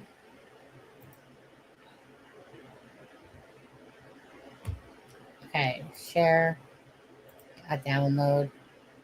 I'm just going to, I'll put this image on my, well, they call it posts now. They used to call it community posts. I'll put this image that's on my thing on my community posts here. You guys can, whoever wants to use it. So just like where your face is, Sharon, where your picture is in Google, that's where you would change it. Anyways, okay. Post. Okay. Anyways, I put it there for that. Yeah, I quickly made it on Canva, because the 25th is 1 year.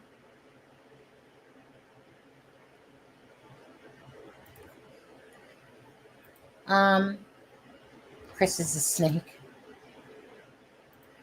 Yes, he is. He's an anaconda snake. Okay, I feel like she is only upset because she can't handle the guilt anymore.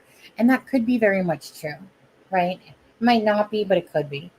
I heard that they are not living together anymore or trying to sell their house.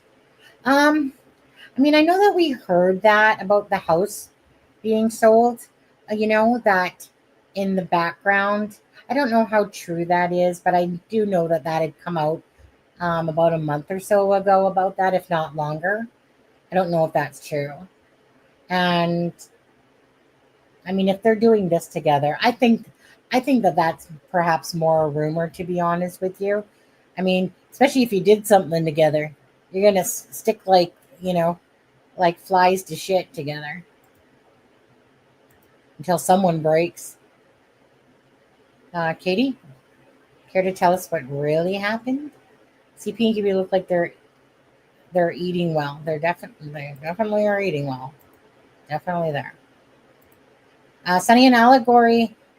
Allegory, yeah, is a symbolic picture of a human concept, like shame or greed.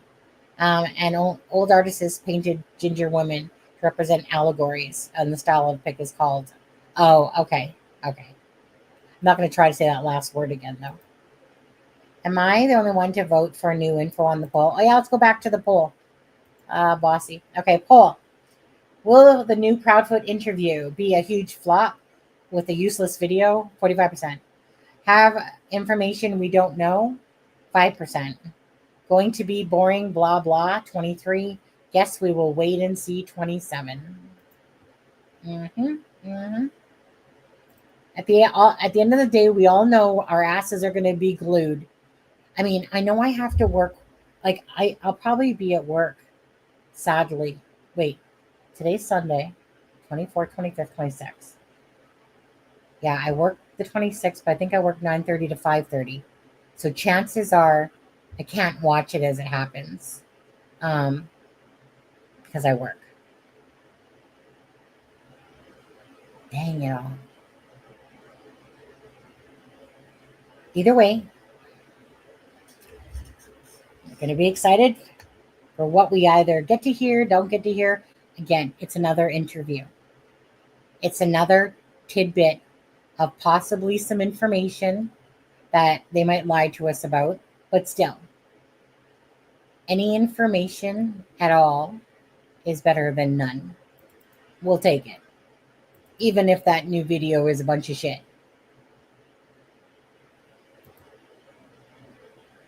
Yeah. Well, when the behavioral panel did their interview on the WSMV, that first one where they were showing their faces, I know that they were like, yeah, her emotions are a match, and I'd be curious to what their butts would say now after so many later, what that they would be saying now about Christopher Proudfoot and Katie.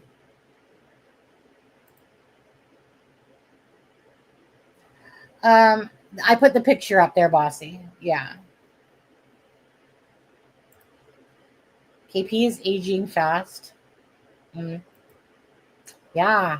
She's a lot younger than me, too. How in the world did 5 women? I know, Karen. I know. Charmaine. I still think that support with Steffa is waiting her turn in line. I feel like that's still true to this day. Right support with Steffa wherever you are. Hi in the shape of a heart. It's okay. That's what replay's for. Then you can fast forward and skip around all you want. Wait, let's see how many likes we got so far. 53. Can we try to get to 100? 100 helps get it into the algorithm. We'll try. Come on, people. Hit that like button for sure. Share, that's a bonus feature. But again, just keep Sebastian's name out there, guys. And again, on the 25th, you guys could perhaps turn your avatars into Sebastian Rogers. That would be amazing. On the 25th, I would like to do, I'd like to get Seth's Cash App and drop his Cash App for people that want to truly help him out. Because in all fairness, let's just get real here. For all the haters on those other channels, screw them, right? Seth could really use the help. He really could. This is not a man that has a ton of passing income. This man is putting a lot of money, including Tony, putting a lot of his own money into this. So if there's anything that anyone can do on the 25th, I'd like to drop Seth's Cash App. And if anyone can help out, $5, $10, whatever, right? Buy him some gas, buy him, a meal, something, right? Put that money, for him to put that money towards more posters or anything, right? My heart breaks for Seth. I only wish that I had a channel that had raked in thousands of dollars and stuff like that. I'd be sure to donate a ton if I could. This channel doesn't make very much, by the way, but you know what? If we can do something a little bit to help him out, even something's better than nothing. So on the 25th, again, if you guys could change your avatars for Sebastian in honor of his missing of the 1 year. And like I said, and if anyone can donate to Seth Rogers' Cash App, again, this money will not come to me. It would be set up to go to Seth's Cash App. Then that would be awesome as well. The year mark, guys. There's a dad that's really, really brokenhearted and missing his son. It's just unbelievable to, again, put anybody through that. That's great. You're more beautiful than ever to me. That's me, right? Charmaine, talking about me, right? You just have a hot caca, right? Feel like you are. As I was saying to other people, anytime you compliment me, it comes with a donation, right? For proof right here, I'll just show you. But love you, grease ball. Okay. But before that was a saying, Sunny, you look beautiful compliment. And then Pinky here said, Sunny, you're a beautiful girl. And they donated all because I told them that they had to for giving me a compliment. Anyways, back to being serious again. And hello. Or let's see, I gotta see where I was. Oh wait, what's this one? Thought I seen the word douche caught my eye. Pretty sure I saw the word douche. I've not seen any. Oh, there's Steffa. Hey, Sloot. I have not seen any recent interviews. Where is this interview from? Well, it will be coming out on WSM V4 on the 26th. Okay. Steffa's so lost. Those blonde hairs there in there. Okay. I think I scrolled too high. Oh yeah. Let's leave off at that compliment. Thank you. I think he's talking to me. If it's not, I'm making it for me. Should I scroll back and start from the beginning or stay at this point in the live? I would stay for this point. Well, honestly, you'd probably be better off just going back. It's more interesting, I think, then, because we already kind of went over the stuff that we wanted to for the most part. But it's up to you. You decide. YOLO. Okay. Here it is. Sorry, I hope I don't sound like a douche. But yes, it's nice to see you here on these streams. It's talking to me again. Saying, okay? Compliments. Did you get the douche word from me, though? Am I saying it often enough that it's rubbing off? Because that's my word, douche. When you're a douchebag. Yeah. I'm curious, also for the same reason. I couldn't believe the panel said nothing looks bad. I know, same, to be honest with you. But again, it would be nice to know what they were thinking now. But they only it's not like they deep dive into the case. They're literally just watching a case. Okay, let's do a behavior panel on the parents' interview. It's not like they're probably invested into the case and know all the different interviews and stuff that they've done. Because, of course, on these shows, just like Nancy Grace, we all saw them. Yes, ma'am. Yes, ma'am. I just went to school. Yes, I did, ma'am. You church? Yeah, I go to church as well, ma'am. I pray for all my sins, ma'am. Yes, I do. Hey, Katie, could you shut the fuck up and let Christopher answer the question about why he was spanking Sebastian with the belt? It was funny. It was so funny to watch her interject when she shuts her own pie hole, right? All the time. But then all of a sudden, the minute they're talking about Sebastian and the CPS reports and whatever, can you tell us about the incident? And then Christopher's like, oh yeah. I mean, I didn't realize you're talking to me. But Katie jumps in. The person who always, so it's like the two of them separately are doing the opposite. So Christopher usually talks for Katie, but then when all of a sudden this question was geared towards Christopher, Katie's in there like a dirty shirt answering it. Well, let me just tell you all about that, ma'am. See, my husband, he's so perfect over here. I know he's got 5 wives behind him, ma'am. But he's the most perfect abuser. He's the most perfect loser, the most perfect husband that there ever was. And I can't stand the thought of losing him, ma'am.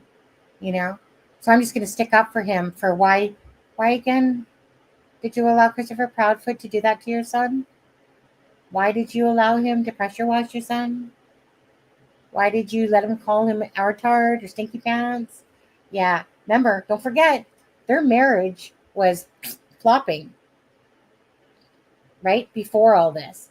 because of Sebastian, right? Is it really unheard of that, again, that a mother puts the priority of a man over her own child? Hmm.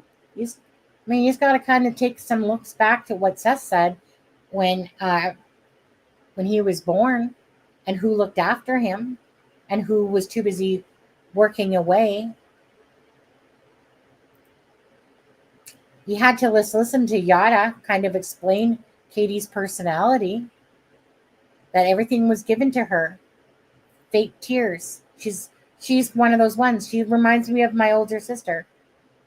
Everyone telling her she's beautiful and shit, lying to her face, and that. But I mean, I didn't really sit there and go, "Hey, your kid's ugly." But it's when my older sister is a narcissistic personality. Why? Everyone told her she was beautiful, beautier than anybody. It went to her head as a child, and Paula knew how to get what she wanted all the time, and it was sickening watching it. And that's what Yada basically said about Katie here. Oh, you mean the fake tears? Oh, you mean the manipulative personality? And like Yada said too, right? Like what we keep saying. This ain't no meek little meerkat hiding here. That lady's probably taken back 5 bottles of those wines that I just showed you. I mean, water. That's in that picture.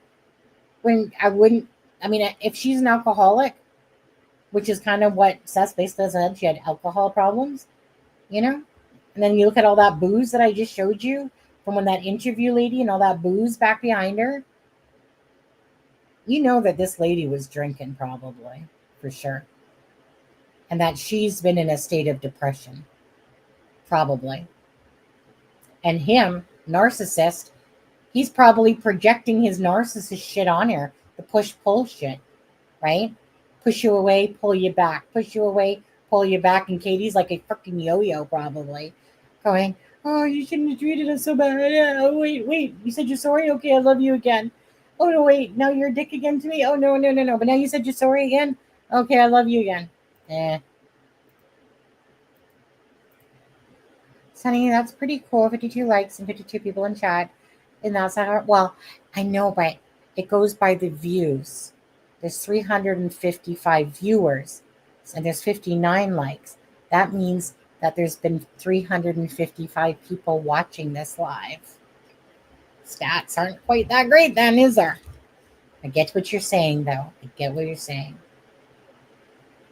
Guilty is written all over both their faces. And allegedly. Wonder if Melissa ever answered me back. Nope. Keep in mind, cops most likely knew the clip was BS of the guy walking. I know. Absolutely. Doesn't it just piss you off, though? Like just false shit being put out there like this? Because there's so many people that watch the news. And to know that video has no bearing, I really hope the channel doesn't embarrass themselves, and take out that part. But I'm not holding my breath. And it really just sucks. It really just sucks knowing that, someone's just looking for a little bit of juice. And there was SF Investigates. Dun, da, da, da. Here I am, SF Investigates. You can find me on Twitter, Facebook, YouTube. Find me wherever you like, Da, da, da, da. I only charge $2,200 and $15,000 retainer. Da, da, da, da. Oops, did I accidentally let that video slip out? Did I say that it possibly could be a break in the case? As he backtracks his ass. What a jerk off. Seriously, what a jerk off. This breaks. I do hope that is true. I feel sorry for me, old lady. Pretty much. That's. Here, let's just play that little part again. Let's just play that little piece again. On one, I'll have that. Did sit down with me. There's that laugh. App. The family did sit down with me. Hey, look at there. There's that laugh. Christopher Proudfoot. Look where his eyes are going. He's trying to see underneath her skirt. You see where his eyes are looking right there, people? It's like freaking sonar. He's such a sloot. One-on-one. I'll have that full story for you on the day 1 year ago. Yeah. 1 year, have that full story. The family did sit down with me one. Let's just leave it there. That's the perfect picture right there.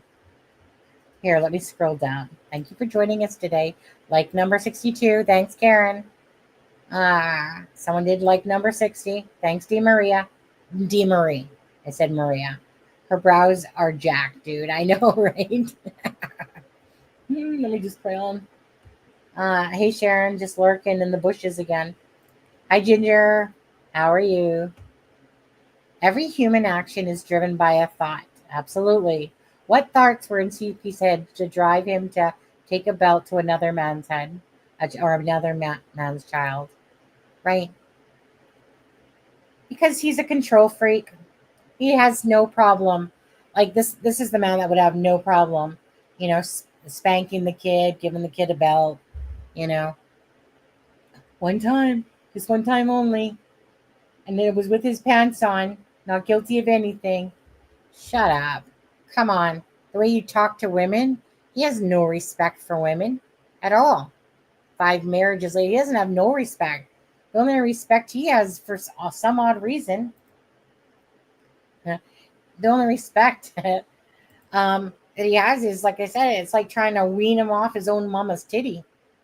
Because he's still being breastfed by her, apparently, pretty much. And, muskrat. I used to know. That I used to know. Yeah, like that song. Charmaine's body language, it's not all it's cracked up to be. Linguistic analysis is way more reliable. Mm-hmm. I mean, I don't know nothing about. I know I watch people. That's kind of why. Well, I mean, it's kind of why I watch like those EWB. The ones where they're interrogating them in the police room. I like watching those. But there's generalization of body language, right? Doesn't always mean it's true. Because and things that they say. Because one of my things that I always say is, to be honest. It's just one of those things I say. But people like on these experts act like it's that you're not being honest, and if you say to be honest and stuff like that. No, I literally say to be honest, just because that's always what I say, and it's to be honest, not like I was about to lie to you in the first place. It's just a saying that I always say, because I don't even know how to explain that. It's just a saying that I say.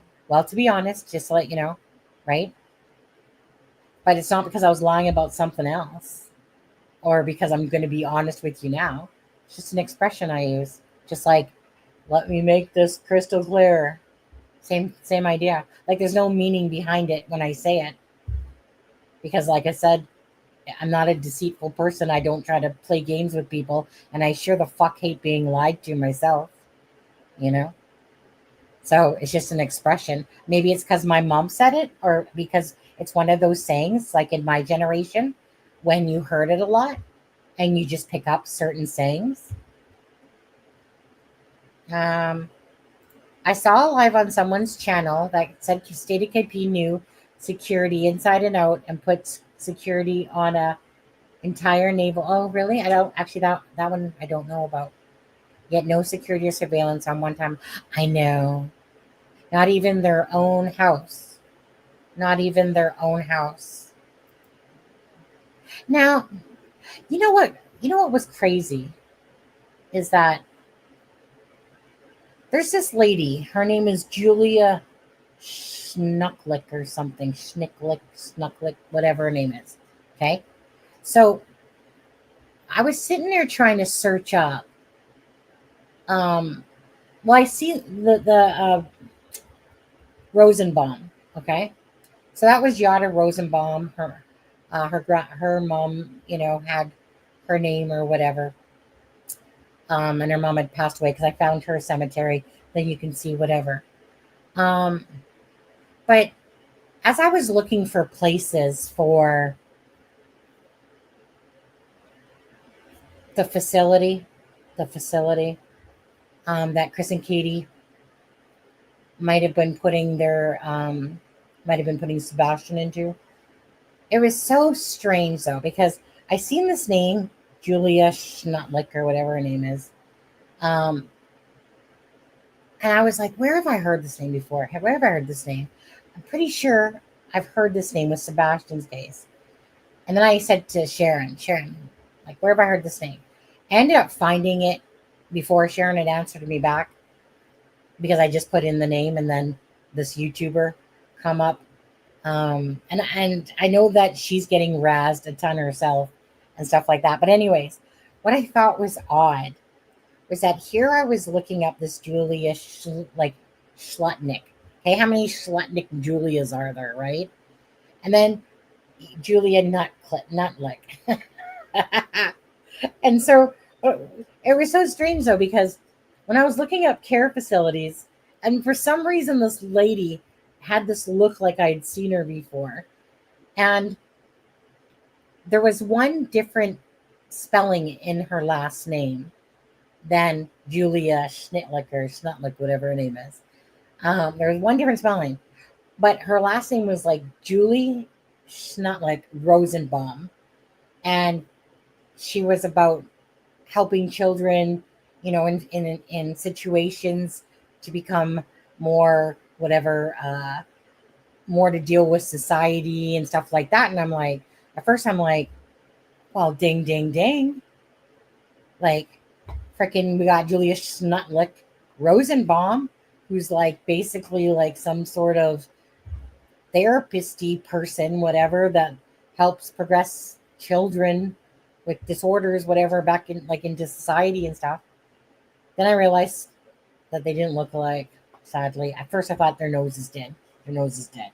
But everything else wasn't really matching. Kind of, but not really. But when I seen this lady, I was like, why do you look so familiar? Not the Julia on YouTube, but the Julia that I came across that was Rosenbaum. This was my deep searching, right? Because I was trying to find anything to do with perhaps a family member. Because I think I seen a comment that said something about that they had heard that the Proudfoots had some family member in Virginia that, you know, ran a facility for autism or something like that. Anyways, it was one of those things sometimes where I go off on my little deep searches, searching around. But that would hurt my brain, and then I stopped looking after that again. It's very, when you're searching around, it's very tiring on the brain to like keep reading all this shit. It's just very tiring shit.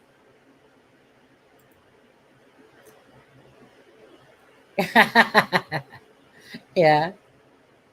If a person gives an account of something that happened and they are hiding something, the fifth sentence they say will reveal leakage.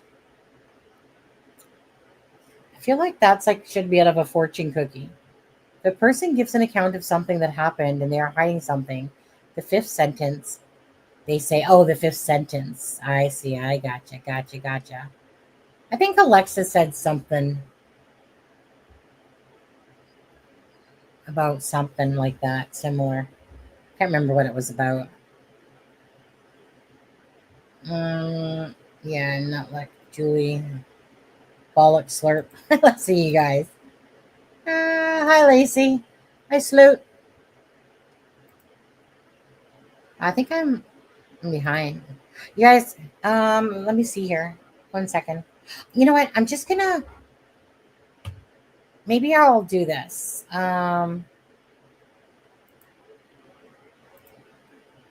Give me a second.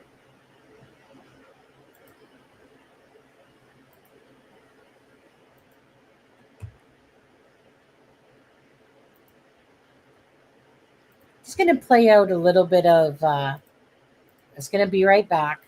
It's gonna play out a little bit of Mob Cruise stuff here for you guys, what he was talking about. So I put I'll that be right clip back. in where he's repeating it. Hold on. Okay, this is the part I wanted to show you. Okay, what do you notice? Let me know in the chat. I'm repeating it right now. What do you guys see?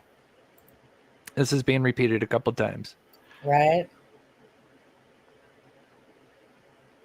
I'm sure you guys see it. Hey Mustang, good to see you. But you see a light turn on, right? And the guy come out of his house to walk his dog, right? So keep in mind, this light is on, right? It's at 12:12. Now, look at 12:17. What do we see? Remember, now this is the part where he's allegedly, Sebastian's going to be running, hiding behind this car, but then darting back towards the home with the light and the guy walking the dog. But what do we see here? We see the light still on. What do you guys think? What do you really think's going on? It's pretty obvious.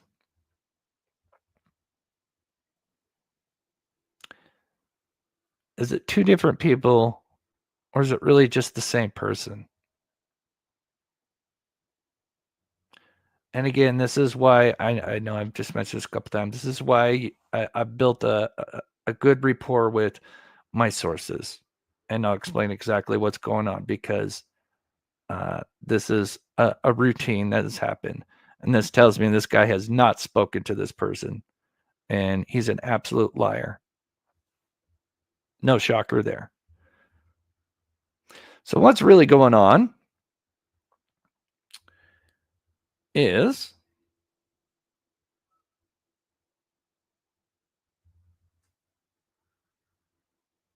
at 12:12, this guy comes out to walk his dog. Now, he typically has a particular route that he takes his dog. Now, this dog is a very small dog. That's why you can't really even see the dog. You can just barely make out the guy. I know the dog type, but maybe I don't want to get too specific. But it's a very small dog, so it's probably very hard to see. But as you notice, at 12:12 and 12:17, at both times the lights are on, and we just see an individual that is coming out of the home on 12:12, and at 12:17 we see an individual coming down Kellen and then turning around. So what's really going on? Well, and this is not the first time he's done this, because of course I've spoken to many of the locals, and now more than ever. So again, one more time, they're trying to say, or SF is trying to say, that this is what Sebastian allegedly did. Now tell me, does this make sense?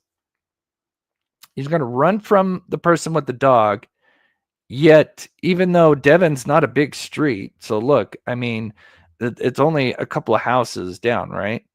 The guy can only go one or two ways. And remember, SF, his own words, said that this guy never went down Kellen, which is a bunch of bullshit. But let's just say he didn't go down Kellen. Well, he's only got, and remember, this was still construction.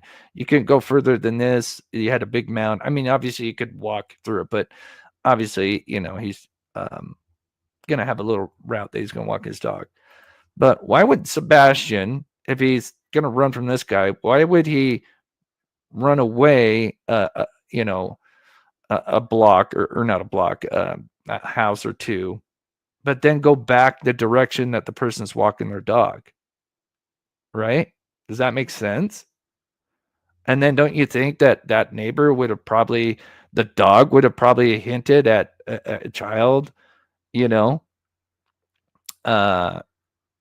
see some kid wandering, because, they're right there.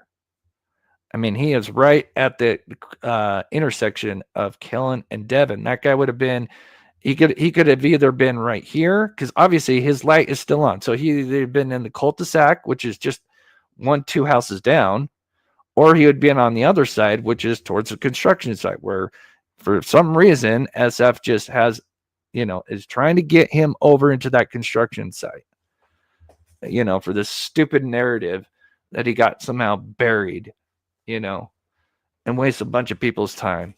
So what really happened? Well, it's pretty obvious, and I'm sure you guys have probably put it together.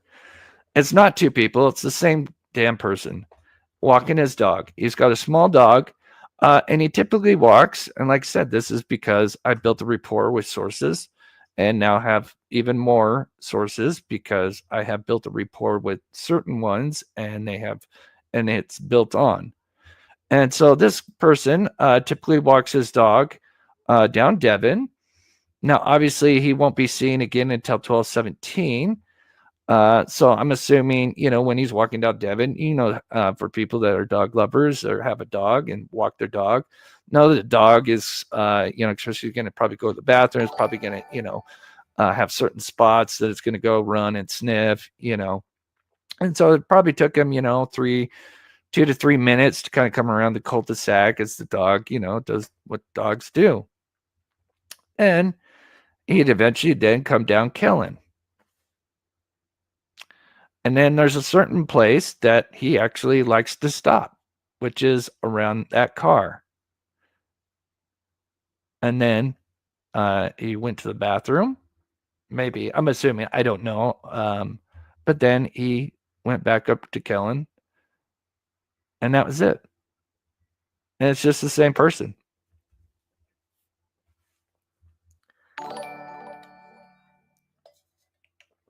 And again, I know this because I've spoken with the locals and they've seen this person. They know this person. And they have seen this routine happen before during the day and during around this time. So anyway, that is all that's going on. This isn't Sebastian. Again, if it was Sebastian, how would this guy not see Sebastian running off? Even if he's in dark clothing, you would think the dog would have probably picked up on him. I mean, they wouldn't be very far apart. I know that Chris from the mob crew here, that he's enjoying every ounce of this video, proving what a dipshit SF Investigates is. Because what started, I think, a little ruffle was that SF Investigates would post about mob crew on his Twitter, basically saying that he's putting out misinformation and blah blah blah blah blah, right? And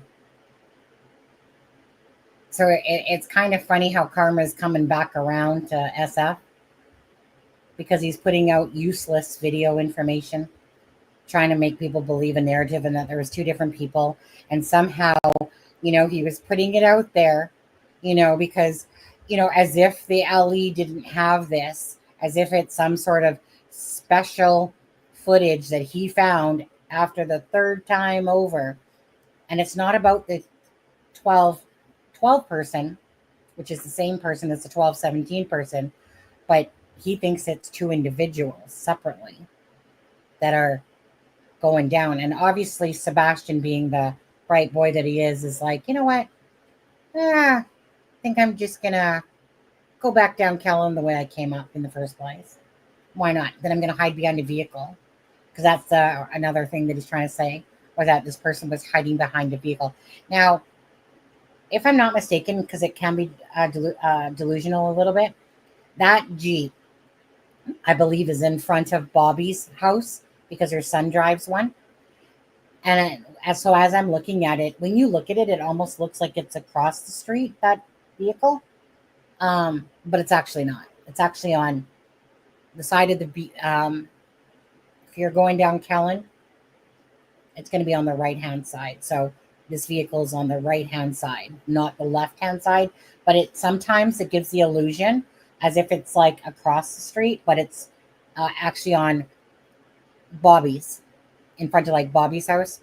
And that's probably her kid's vehicle. But the point is that he was trying to act like somebody was like, that Sebastian perhaps was deacon behind trying to hide, and then somehow went right back up to where this person was to be seen and stuff. It's a joke. It's an absolute joke. SF is a joke.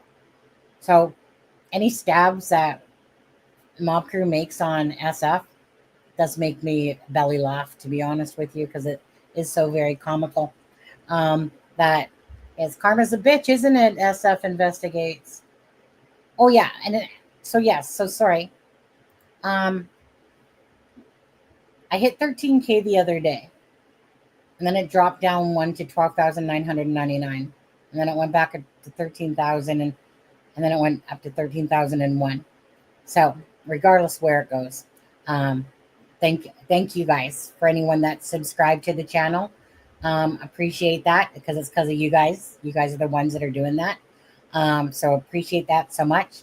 Again, the thing that I enjoy about subscribers for that part the most, obviously, is that the more people that, even though I think YouTube sucks ass this way, because a lot of people say that they don't get notifications and stuff like that, which really sucks. But anyways, it used to be that you got all the notifications, but at the end of the day, it lets you guys know I'm doing a live, and for you guys, like I said, to spread the cases around, like what you do by hitting the like, putting it into the algorithm and that. So again, the subscriptions are from you guys. So thank you very much for doing that. Appreciate that. Hitting the 13K mark. Thank you guys. My goal is 1 million by tomorrow, by the way. Don't really think I'm going to quite get there, but appreciate anyone that does follow the channel. And again, this is a really good space here. Unless you're a troll, or you're just a mean, angry person, you're not wanted. We only want good people that come visit here. Good people that have decent things or thoughts to say, and not people that try to put down other people, put down the creators, or put down like me, and if other creators are on with me, or friends and stuff like that. There's no need of that in there. But we can make fun of SF all day long, because him and Christopher Proudfoot are too easy. Narcissists don't realize that they're narcissists. Abso-friggin-lutely. Good evening. Hitting the thumbs up on the way in. Thank you, Amy. Viewing from Prince George tonight. I travel for work. Gonna try to try your fish and chips you talk about, Sunny. One of these times through Van. Love. I don't eat seafood, but I do like fish and chips. One of the best places I've had it is in the Original Joe's. Original Joe's makes really good fish and chips. Just saying. Anyways. Think, Amy, you know that I'm from Langley area. And if you're not, you do know. You know now. Langley, BC, of course. Every interaction with a vid, I hit the like, making comments helps to get the vid through more levels of algorithm. Yes, they do. They do. Absolutely. So I showed you that for a minute. Again, some people had already seen that regardless, but for anyone that didn't, right? So it's just one person walking their dog that turns on their light at that house in the corner there, takes their dog out, goes down Devon, comes back down Kellen, goes back with the dog, and supposedly it's two people and somebody's hiding, and that possibly could be Sebastian. And I agree with Mob Crew on this one as well, that they're trying to really push this narrative towards the construction site. The construction site that didn't get no hits. That's why he's super focused on this, because I think that SF believes that, that there was still trucks going, that Sebastian somehow maybe was buried alive or dead or something like that there and stuff like that. But we know that no hits from Sebastian ever went up that far. They didn't even leave the yard. Tells you something right there, to be honest with you.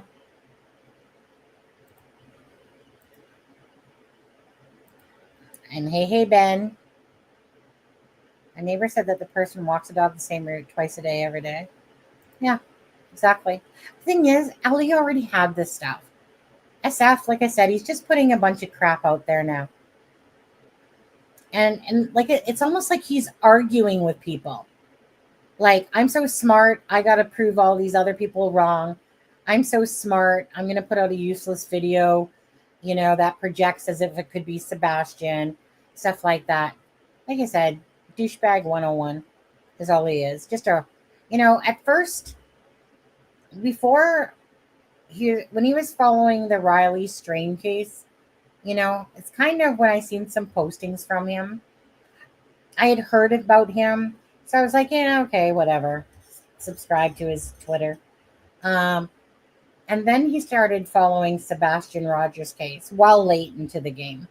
And then he kind of took on a life of his own with the case. And then all of a sudden I see these really ignorant posts, like these really jerk off posts. And I was like, this guy is an asshole. Like, this guy is a full on asshole. Never said anything, just sat back and watched, So then one live, he must have blocked me because he obviously didn't maybe like me talking about the mob crew or whatever. Didn't care, because honestly, that was my little opportunity to say what a dickhead douchebag that guy really was. Because there's so many times I wanted to send I wanted to make a post to some of his posts and be like, God, you're just a dick, aren't you? So obviously I can go to his Twitter account and find whatever I want. So block me all you want, but you got to find my accounts then first. One of them I clearly told you about. So obviously you watch these lives, dickhead. I swear to God, this guy has nothing better to do with his time than just to keep watching people's lives instead, to see where they're wrong and he's right on this one. Anyways, like I said, now I just use him for information, and mostly it's just laughable, to be honest with you. I used to, give him more credit, but now, after constantly seeing these things that he's doing, no. There's no need. Like, this is like just dirty shit right here, really. But like that picture of the backyard and stuff like that, and how he put that out there, he's just is his own arrogance. He can't get past it. Instead of keeping things private, to look into them and stuff like that. But this one right here is so laughable. Like, it's so laughable in general. To think that Sebastian somehow managed to miss every other camera, made his way up to Kellen, as he ninjaed through the backyards, and somehow hid behind a vehicle, and then he's heading towards somebody. It's just ridiculous. Like, seriously, dude. Give your PI, give it back. Give it back. SF fit at the back was a dog whistle to folks to come pick on Bobby. Oh, SF says at the back was that one that he did at the back when he's like, I don't know how to make videos really, but ugh. He's a douche. Oh, anyways, what I wanted to do was go to, I'll stay on for about maybe 20 minutes more, 25 minutes more. I was doing my taxes today. Charmaine, you can do your taxes tomorrow. Just saying, tomorrow's the first day for handing in your taxes. I'd probably have mine already, but then when I looked at my husband's, clearly it wasn't the full T4. It's because they switched names from the companies. So probably half of his T4 is underneath one company, and then the other one, even though it's the same company, but it changed because they merged together, so they're underneath a different name. So I went to go do the taxes. I'm like, hey, husband, where's the other part of your taxes? Because I know that you just didn't make $40K a year. And my husband definitely does not. But anyways, so I was like, where's the rest of it? And he's like, I don't know. It's only one I was in. Now, do you know, just say, Charmaine, I just want to say this, okay? This is where, oops, I put it down. This is where sometimes you sometimes want to be a single Pringle. when I did my taxes first, right? Because I hadn't started on his. When I did my taxes first, it's honestly, I would have gotten back if I was single and not married. I would have got back $7,250. Then once I added husband's income in there, yeah, that dropped severely to a couple thousand, just over like 2,500, something like that. Might drop a little bit more once I get the husband's rest of his, because I take off. You guys, I don't know if you guys do this with yours, but it's a smart idea. I always take off $75 a paycheck, so I get paid twice a month. So $150 every paycheck, so that when tax time comes, it's like a savings account. Well, thank you for my money back, you know. So I always do that, or else I'd probably get shit all back, because you know, when you're single and don't have any expenses. But anyways, yeah, I would have gotten 7,250. So I was like, husband, are you sure we're not separated or something this year? No. Anyways, but no, we're married. I guess I love him more than money, I suppose. It's just that it's hard to look at when you see that number, and then you enter some of his T4 and you're like, ooh, that went down really fast, didn't it? 1 second, I gotta find the video. I know where it is. I know which one you are. Maybe I don't. Oh yeah, here it is. Okay. Just gonna watch. I know, you know, we've seen this one before, parts of it. But let's play it again. Oh no, I gotta. Where did my thing go? Darn it all. I came off of my thing. Oh no, car. Hold on. Let's type it again. 1 second. Car. No. Learn to spell car.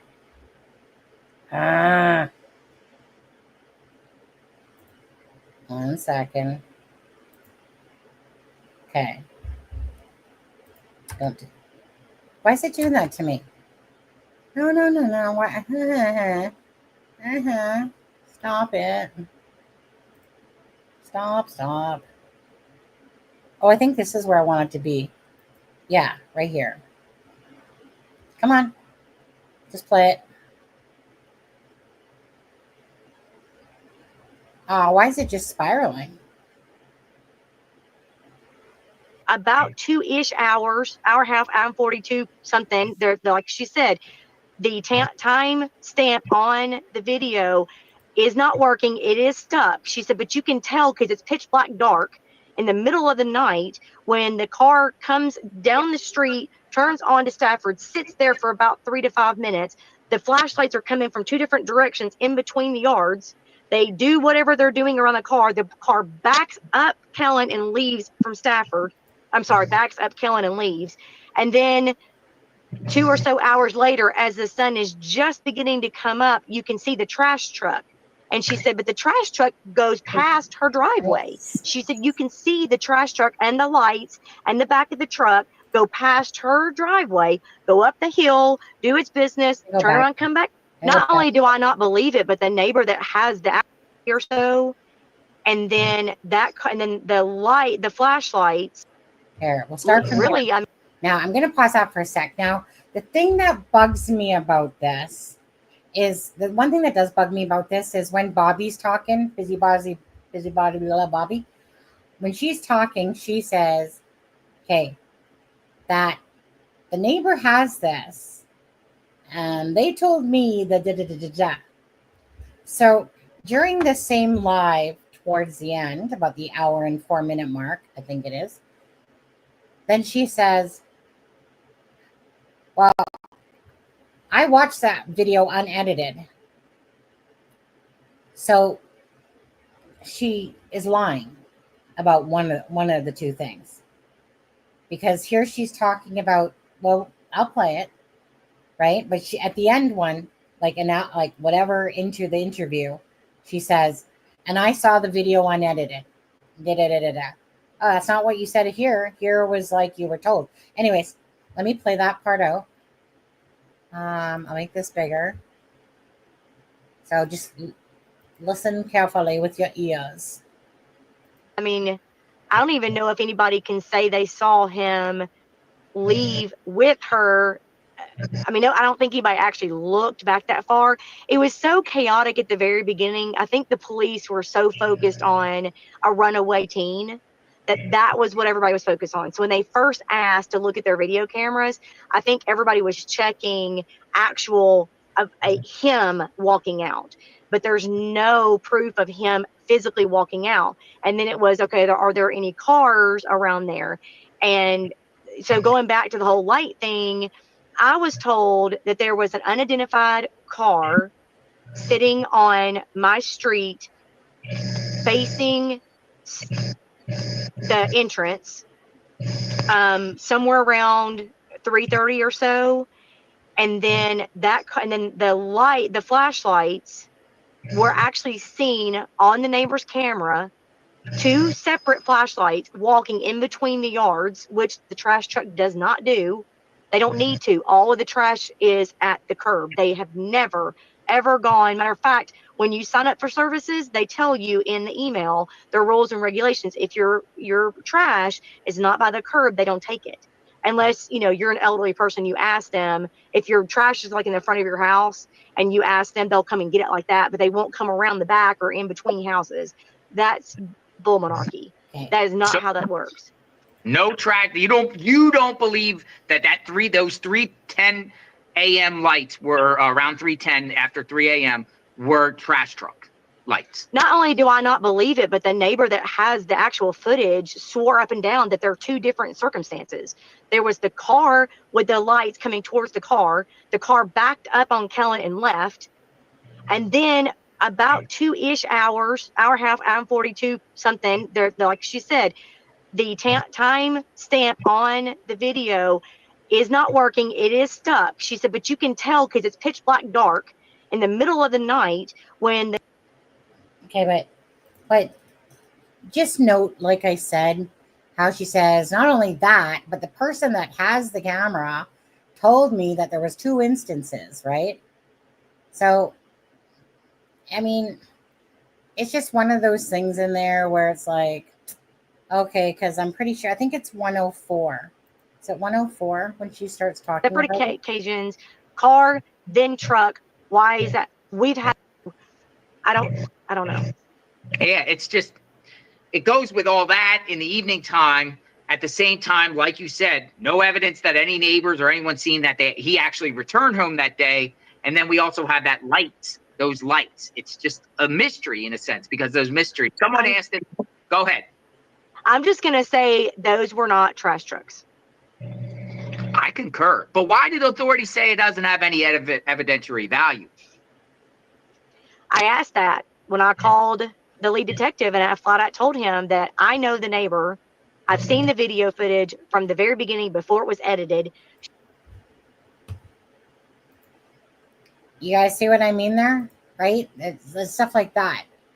So that's not what you said, like at the beginning of this talking. Is it just me, people? But there's a difference between saying that the neighbor told me about this, and then all of a sudden in that same interview, kind of like Christopher Proudfoot, that, well, that's up in the air about my work, and then saying he told Nancy Grace later in that interview, he was there for work. Same thing that this reminds me of. Well, you just finished saying that you were told, and now you're saying, well, you know what? I actually seen the footage. Why didn't you say that at the beginning when you were talking about that shit? So she's obviously trying to make herself seem more important, in a sense, this way. So she's lying about one way or the other. But anyways, I mean, that part's, I guess, really neither here nor there, but, well, kind of a little bit. Because you can't say 2 different things in the same darn live, and they mean opposite of what you actually just said.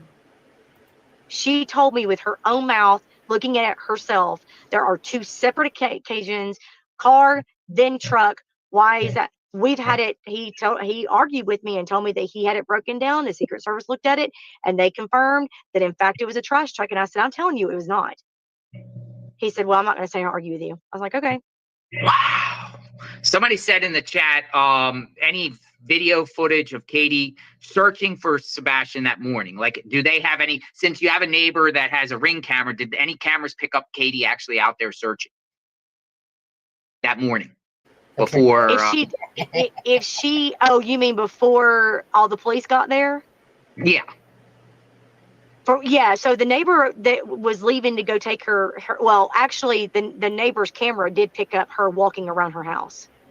Really? So she walked around her house. Yeah, because the neighbor, if you're looking to her house, the neighbor to the left of them, that the wife came out and was actually looking. There's like a little like a wood door underneath the house. What do you call that underneath the house? The crawl space. They actually opened up that door and were looking in the crawl space together. And so they were looking. But as far as outside of the neighborhood, I've never seen them, and they've never not that I'm aware of. I mean, I asked my kids, and my kids said they had never seen her, never seen him. They did see Seth was out there a couple of times with everybody. He was at the command post. I have a good friend that was there in the command post, and she confirmed that he was at the command post. But I asked her, I said, did you see Katie or Chris or the Bowers Hawks? And she said, no, never saw any of them. But then again, she said, but I mean, law enforcement did ask them to stay home in case he came home or called. So there's that. Do you think law enforcement exhausted the whole area? Like, do you think they did a thorough search of the entire neighborhood and the streets along Long Hollow Pike and the school? Do you think they? Oh yeah. I definitely. I mean, I watched it with my own eyes. Which part? Do they have any? Since you have a neighbor that has a Ring camera, did any cameras pick up Katie actually out there searching? They who? That Which morning part? I mean, before. If she, oh, you mean before all the police got there? Yeah. and the neighbor. Okay. Yeah, so the neighbor that was leaving to go take her well, actually, the neighbor's camera did pick up her walking Say around it her again, house. right here. Really? So she walked around her house. Yeah, because the neighbor, if you're looking to her house, the neighbor to the left of them, that the wife came out and was actually looking. There's like a little like a wood door underneath the house. What do you call that underneath the house? The crawl space. They actually opened up that door and were looking in the crawl space together. That's what you were And so talking. they were looking. But as far So yeah, so she's basically saying that the neighbor to the left was out or whatever, and that neighbor and Katie were looking in that whatever you call it there, crawl space. That's what she was saying. I'd like to know the date and time they saw them looking in the. I know, same with me in Shape of a Heart. Same. Was it after social media got involved and they said we better show we're looking on a nearby camera? So I remember the thing about the Facebook was that at 7:30, I believe, Binocular Bobby says that a neighbor was, taking her kids to school or whatever and saw all this commotion going on.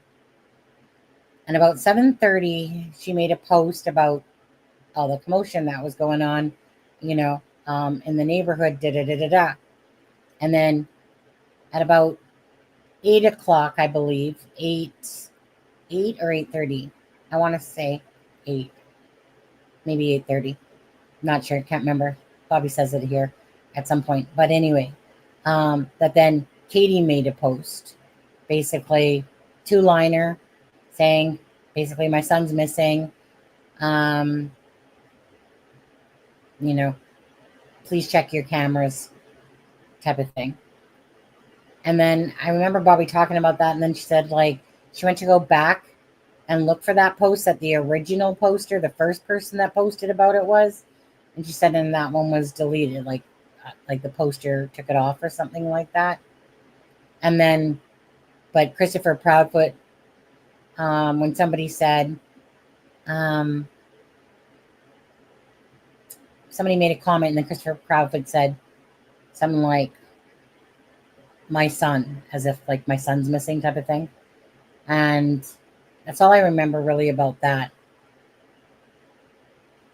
I know that Bobby said she thought it was odd. If your son doesn't walk to school, why are you driving around to the school? Even though I don't find that odd, because if he's not at home, where else did he go? Right? Like, if he's not at home, where else did he go? So we call it a crawl space. Johnny Wayne Gacy calls it his cemetery. Yeah, absolutely, right? Yeah. I'm gonna get off here in just a second though, just because I'm starting to get really tired now and I have to work tomorrow. I have to work. But let me, where did it go? Yeah. We'll go back to here, for this part, of course. From about the walks, Saturday, March 1st, celebration of Life Church for Sebastian Rogers. Let me look at that poll again quickly. So 40% said huge flop. I'm amazed that have information we don't know. I guess nobody really feels like anything significant is coming out of the interview with Katie and Christopher on the 26th. I mean, she'd have to get past her laughing first, perhaps. I don't know. The thing is that when you guys watch Seth get on a live like he did on the Lore Lodge, well, half of them just seemed a little bit irritated, to be honest with you. That's the way it kind of came across at the start. He just kind of looked like didn't want to be there. And maybe it was because of clearing up the rumors and just get old, clearing up that stuff. Because sometimes it's like, yeah, like this shit has no significance. Like the stuff about him and Katie dating and when she had a child and, like somehow that supposedly has something to do with finding Sebastian, is trying to determine when him and Katie met and stuff like that. Like, it's just stupid. But anyways, there's always a huge difference that when Seth is doing an interview, he still looks very distraught, worn out, just, bagged. His eyes look bagged. Tears up still. Just a whole different demeanor than what Katie and Chris put out there. So telling to me, in a sense, how just, Seth is genuine. Feelings and emotions, they're matching everything that he's doing and stuff like that. And then you have Laughy Face here with her stupid laughs, and I remember always that one interview where Christopher's like, well, life goes on, so, I mean, it's not like life stands still. You got to move on. Of course you'd say that, dickhead. Sebastian was going to be starting on online school. He wasn't even going back to that school. Well, true that. Well, he was supposed to go in May, Seth said, I remember, to his house. Like school was ending in May. So it was, I remember him saying that Sebastian was supposed to come live with him at the end of May. My own personal thoughts again are this, is that either Sebastian left through that vehicle of Katie's car and was handed off. I think either way, Sebastian, whether it's at the 3 a.m. time slot where this vehicle, even though the Elias said, but let me just put it this way. When you look at everything, right? Dog scent not going past the home, there's no camera footage. Katie gives Sebastian this wonderful fun fact day of spaghetti pancakes and that whole day out. The actions and lack thereof, the inconsistencies in the timeline about calling the police right then and there. Actually, hold on. I want to see something else. Do you know what I mean? Like, that's what I'm saying. Like, all of that to me. Something smell? Does something smell there, Katie and Christopher? Because something really seems to stink around we would have heard him go out the window. This whole we seen his clothes when he went to bed. Just stuff like that, right? When you just kind of compact it all, it's really hard not to look at the Proudfoots at all. It's easy to look at the Proudfoots, to be honest, because they've given so much to look at. We could be totally wrong and off our own rockers, and I'll be a monkey's uncle if this doesn't come to fruition, that this was a planned event to move Sebastian away, or I still don't want to say take his life. I want to say move him and hide him, because there's a lot of people that will do that stuff, right? If it's a family member from the Proudfoot or from Katie's side, they ain't gonna say shit most times. Most people, a lot of the family is pretty loyal, but Sebastian, he didn't leave there on his own accord. There was something that Smiley's World. I'll play this one again. There's another one I wanted to play from her, but I'll play this one again.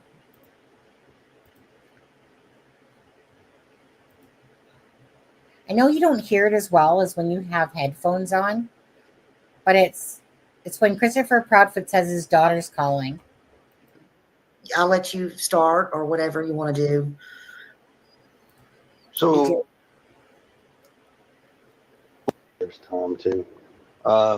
Do me a favor. I got to drop out of this. I got to make a phone call real quick, and I will be back. This is my call. I don't care. I don't miss this phone call because it's my daughter.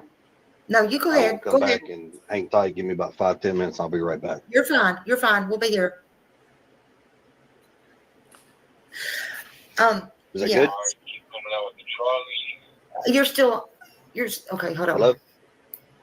That's me. I'm gonna knock you off for a minute. You just come back when you're ready. You're ready. Okay, so okay. Here. So I think he's on mute. Okay.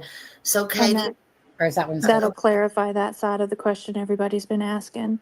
No, he does not have a restraining order from his daughter. He speaks to her, just to go ahead and clear that one out, because I know there's been a lot of talk about that as well.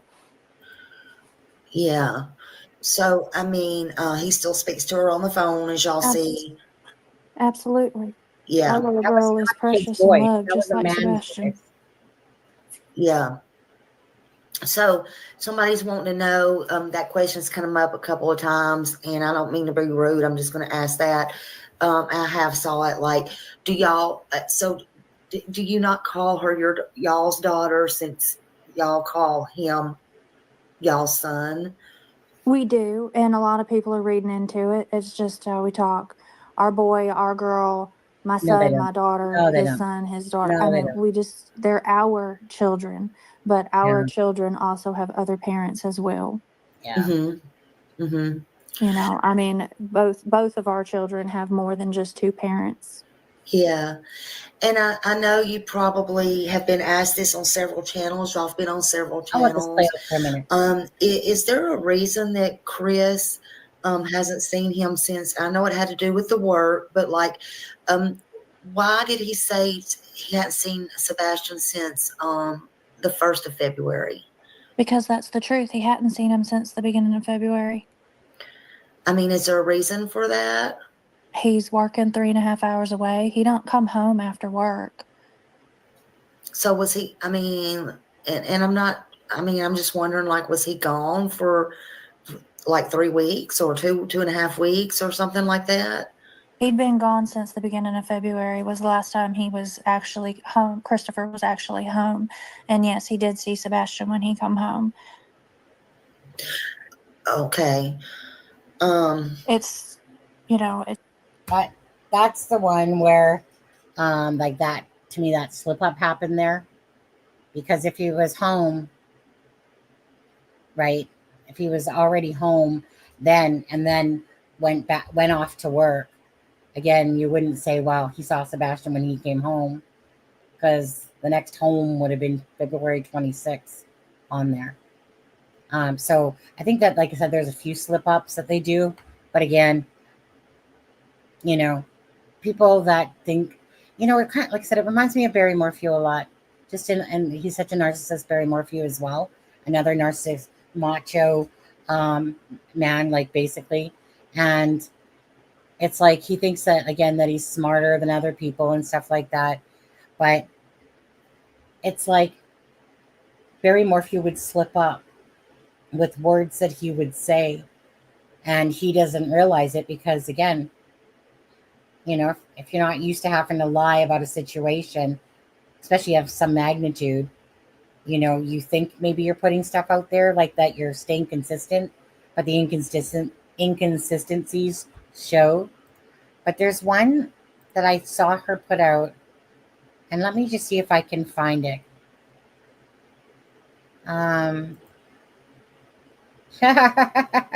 What is it? What is that? She has? Give it up already, Stevie boy. Is she live? Okay. Let me see if I can find the one. Into Emma stories obsessed.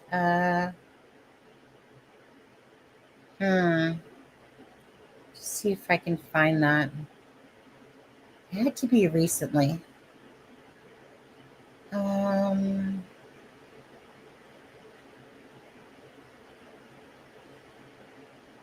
I think it's this one. And not only that, but one sec. Can you guys see that one? Okay. I'll just make it bigger for a sec. I think this is the one. Pretty sure this is.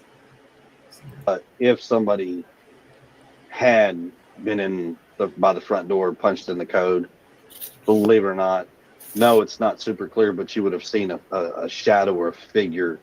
Yeah, that's what I would think. And based on, you know, something would have been visible because one of the lights is still visible. And based on, you know, something would have been visible because one of the lights is still visible from that Ring camera from across the street. Yeah. Yeah. We'll play that one again. But if somebody, and not only that, but if somebody had been by the front door, punched in the code, believe it or not, no, it's not super clear, but you would have seen a shadow or a figure. Yeah, that's what I would think. And based on, you know, something would have been visible because one of the lights is still visible. And based on, you know, something would have been visible because one of the lights is still visible from that Ring camera from across the street. Yeah. That, not only that, but. Okay. So that one is interesting to me because you can tell that Smiley's World's going through like interviews and stuff like that and finding these little tidbits. So we all know that Chris and Katie kept saying that Sebastian went out that front door and locked it behind him. And then in here, Chris is basically saying, well, I mean, basically that there's a light on that the Ring doorbell camera can see, and they would have picked it up because there's a light on. So it makes me wonder if the light was on. You know, the light that hangs from their, you know, the light that hangs right from their doorway, that light? Because why didn't he just say the garage lights if it was the garage lights, right? Because that's to the side. So he's saying that, you know, like stammering over himself like SF does, but that the light would have seen him with that light on. So then how can two things be true? If he went out the front door and locked the door behind him, but yet, you know, nobody ever seen anything. But he's saying, but there was that light on that would have seen movement. I'm going to play it one more time. One more time. And not only that, but if somebody had been by the front door, punched in the code, believe it or not, no, it's not super clear, but you would have seen a shadow or a figure. Yeah, that's what I would think. Based on, something would have been visible because one of the lights is still visible. Based on, something would have been visible because The light. one of the lights is still visible from that ring camera from across the street. Yeah. But if so, Right. So what light was that then? If that light was on, they would have seen some sort of image. It certainly wouldn't have been that garage lights. And Christopher, he'll refer to it and say like the garage lights. But it's like he's totally stammering over himself talking here. But it's like, so then it makes me think like that light that dangles from the home where the door is. Was that light on? Was it not? What did he mean by that? I mean, the neighbor that supposedly has that ring door camera never did say something about the light being on there. But yet he makes this comment about that the light on, you would have seen movement. So which is it? That he went out the front door and nobody knows what happened to him and he locked it behind him and it's too dark to see him? But what about that light? Anyway, so it's just stuff like that, right?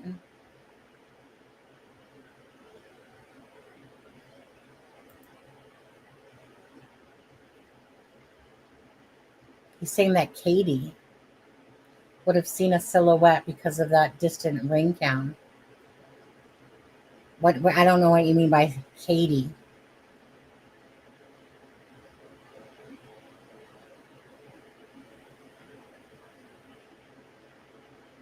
I'm not sure what you're meaning by Katie there, Patricia. Because how would Katie have seen it? It's more of like the neighbor. He's talking about the neighbor. Oh, I'm going to play that one more time now. Now you got me all. Somebody had been by the front door, punched in the code. Believe it or not, no, it's not super clear, but you would have seen a shadow or a figure. Yeah, that's what I would think.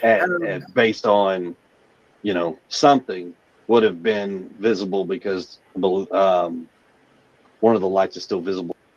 Based on, something would have been visible because right. One of the lights is still visible. Something, yeah. Not Katie. They're totally referring to the neighbor that has the ring camera. That something would have been visible on her camera if Sebastian left out the front door because of that light on. So it's not referring to about Katie, it's the person that owns the camera. And because whatever light's on that he's referring to, well, neighbor didn't see anything about Sebastian leaving. So Sebastian then went out the garage. Case solved. We just need to find Sebastian. No, through the window of the door. Now I'm so confused what you're saying. Through the window of the door. If someone was there. Could have been. Through the window of the door? I'm not sure what you're saying, Patricia. Because he clearly said that the neighbor that has the camera with the ring door, because of the light on, they would have seen motion around the front door area. I heard that stammering loud and clear, like Porky Pig cartoon. Yabba dabba doo. Yeah, but that's all, folks. I know. I can't help but think of that too. Sometimes it's like blah, blah, blah, blah, blah, blah, blah, blah, blah, that's all, folks. Yeah. He said not knowing camera/video still running is that good. That's not. I'm not sure where that came from. KP knows how to answer. She took major training in how to fool. I know this case is just wonky. It's just so wonky on there. But anyways, I'm gonna leave it off of there. So Smiley's World is where this is from. She got a lot of little clips, shorts and stuff like that. You might want to just check them out. Sometimes those shorts, like they house a little bit of compactual information in them because they're like usually inconsistencies or things that are oddities and stuff like that. If someone is at your door and you have a window in that door, then a distant light behind them would have made a silhouette through the window. Yeah, but that's not what he said, though. But that's not what he said. Is that something separate? Are you just saying that yourself?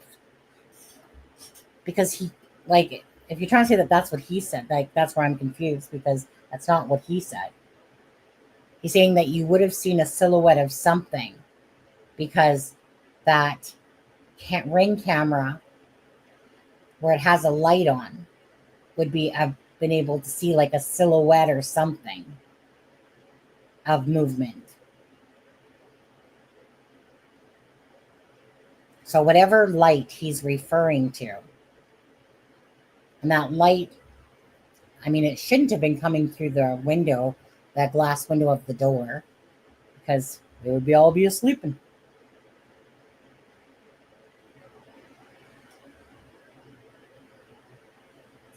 I really truly wonder what time Sebastian went missing at is another thing. I don't believe in this whole 12 to 6 shit. It could have been definitely right in the morning, hand it off. But the phone call conversation, and then why was Christopher not wanting to talk about the thug? Yeah.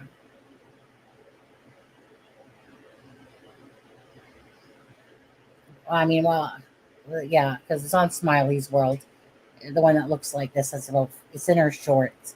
If you want to go listen to it again. Good night, sweet dreams. Yeah, I'm gonna get out of here now too.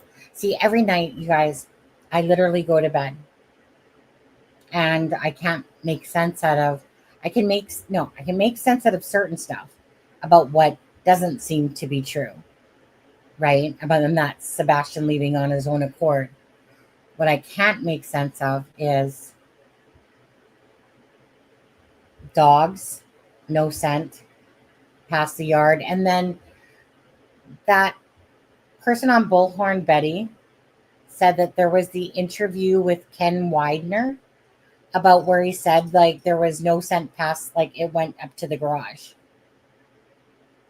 I don't know if that was true, and because she said she can't find it, that same interview. But either or, I mean, they showed the dogs tracking. I remember something about that the dogs didn't track anywhere off the yard. I remember there was something I remember watching when they were talking about that with the dogs, and how that the thing I remember watching was that it said something like scent dogs can find a scent for so many days, and this other breed, I don't know if it's cadavers or whatever, another breed could track for like a week or so. I remember that. I don't remember what interview that was ever in or what thing that was ever in, but I do remember that interview or what interview or just a news station playing it. There was something, and I just remember that. But again, so right. So logically, really, this Sebastian's case is, like I said, if you look at just everything, it just really always points back to the home. That Sebastian's last time was in his home. And so depending if people want to believe the flashlight video and someone got Sebastian that way, what probably seems more realistic to me, though, I don't know, because If the LE said that they've already identified the vehicles in the area, I would hope to think that they did due diligence, check to see if that vehicle belonged to a neighbor. Maybe it was perhaps just a delivery boy of some kind, something like SF might have said, like think of it like an Amazon person, someone that doesn't live in the neighborhood, or maybe his information is full of shit. But anyways, I think that there's really two time frames that stick out, and that's the 3 a.m. video flashlight car thing, perhaps for some, and Sebastian going in the garage out of Katie's car, because like I said, it's just something happened to him and somebody knows. And the people that probably know is Katie and Chris, especially Katie. Would love to hear that conversation for 2 hours and 15 minutes. Love to hear that conversation. Because, I tried to, like I said, look at it different ways. Did Sebastian overhear this conversation? If anything, he would have bolted out of the house while his mom was there. And what's this time frame of Katie falling to sleep at 10? That kind of bugs me still too. So if only we had the LE files on this case, we would probably solve it in a second, to be honest with you. You're talking about hundreds of thousands of people, very smart people that follow this case, versus a couple handfuls, maybe at the start a bit more,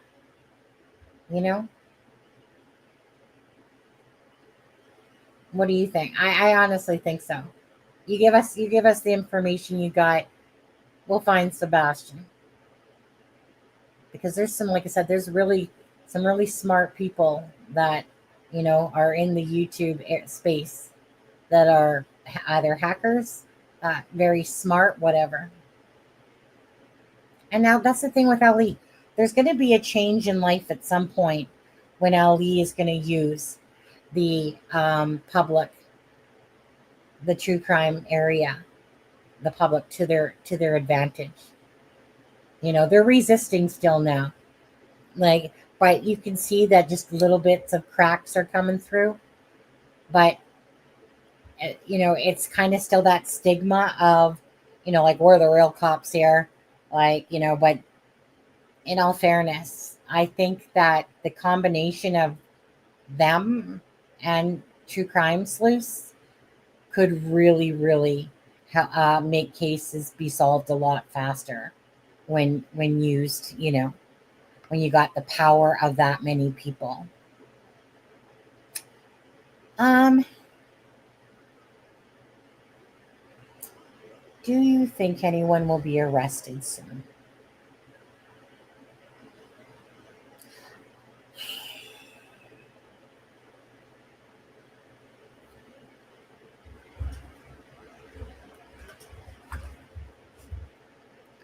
Let me ask my pyramid.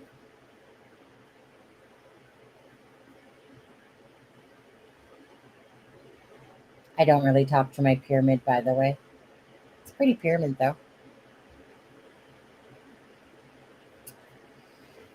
Ooh, almost dropped my pyramid.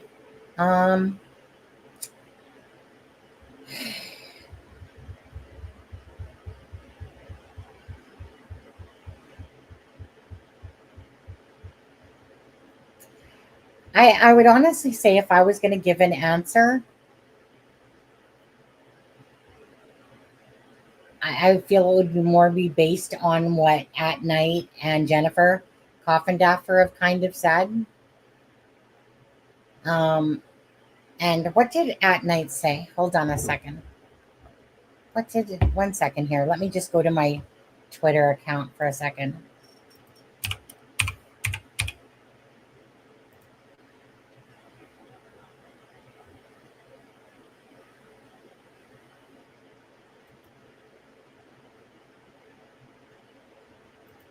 Let me see if I can find is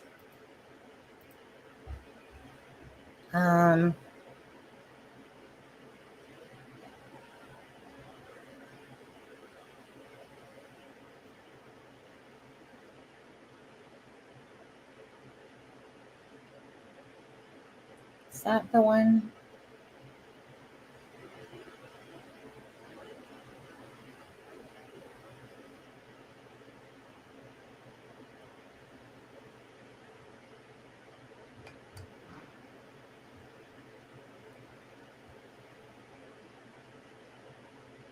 Let me just see if it was this one.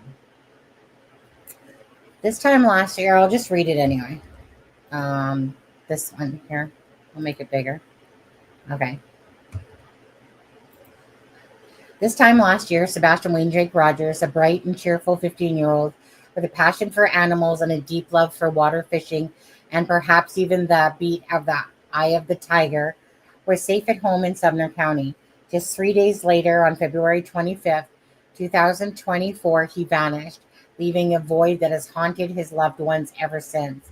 As we near the 1-year mark, his disappearance on February 25th, now just days away, at night stands to resolute with the Sumner County detectives and their partner agency in their tireless search for Sebastian across the United States and Canada. Following weeks of discussion, we hold immense confidence in the investigators of Sumner County, detectives joined by the countless volunteers scouring for any trace of Sebastian. Okay, this isn't the post though. We need your help.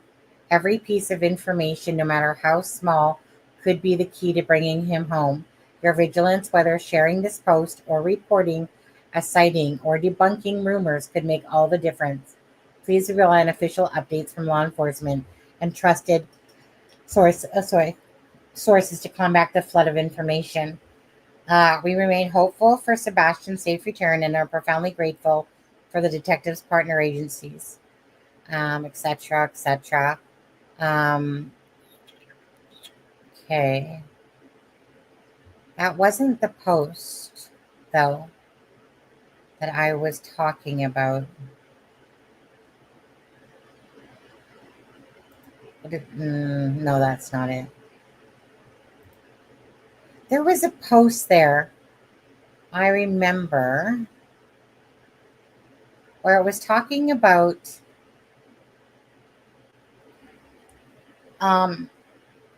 basically something about handing over the basket of eggs to Ali. Where did that post go? Because it should have been higher. So unless...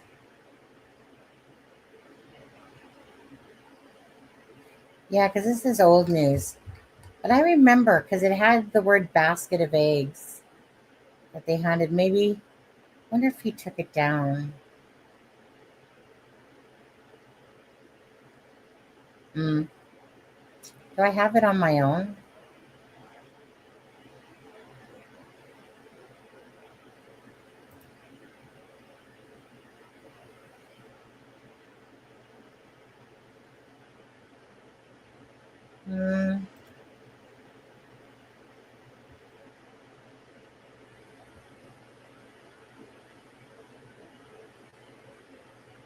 A dumbass right there.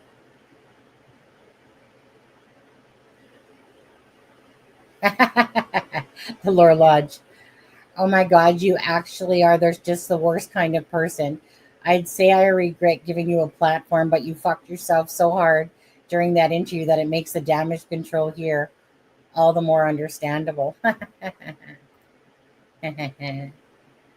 Anyways, there was a post that he did at night, and it said about handing over a basket full of eggs, basically, with information. And basically the post was basically almost referencing like it's not going to be too much longer before you know, something comes up with this case with Sebastian Rogers. So I'll say, if if I was to put any mark on it, I'd say within the next 3 months. Maybe that's wishful thinking, but I'll say within the next 3 months. And I'm just mostly basing that just because it seems like, there's going to be this really big push of information. Then that something might happen during that time soon. So we'll see. We'll see. We'll see.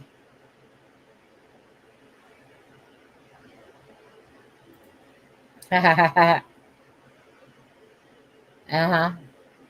They should start sending themselves some commentary money. Yeah, I'll be curious if there's a presser done, to be honest with you. Hey, Travis. About to head off, though. Yeah, nothing new, just besides debunking that video. So Katie and Chris's interview will be on the 26th.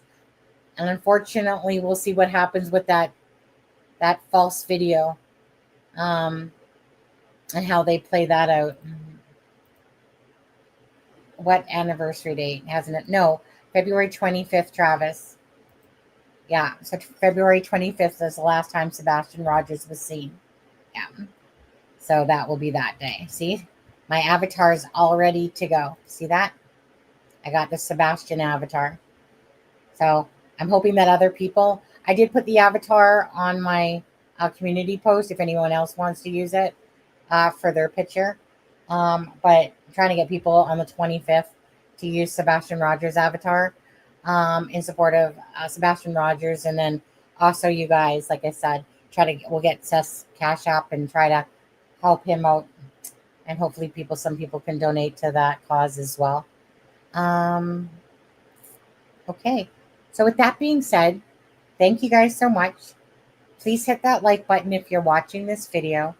We're at 77 likes, so I really appreciate you guys. I'm pushing this for Sebastian Rogers, for his dad, Seth Rogers, who always is pushing for Sebastian about looking for him and stuff like that as well.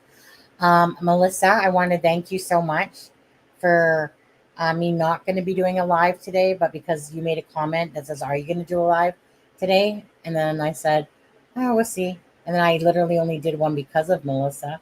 And she's not here, right, Sharon? She's just an illusion of your imagination.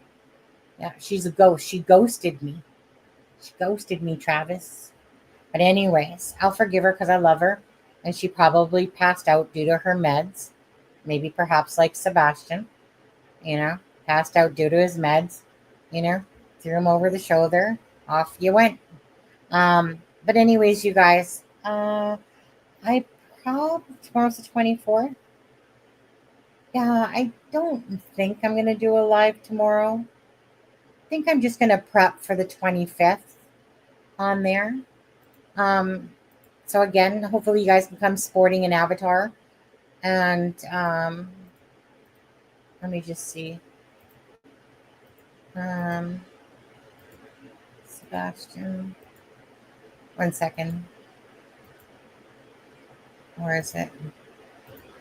I'll drop 5 gift memberships that day as well.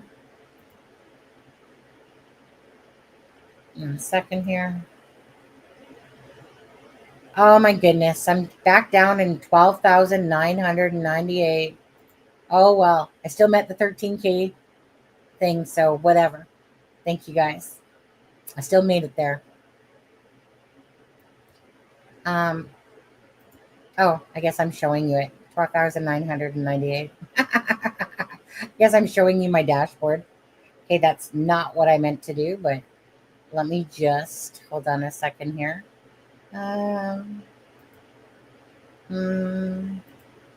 Oops. Didn't even mean to close that off, but I did.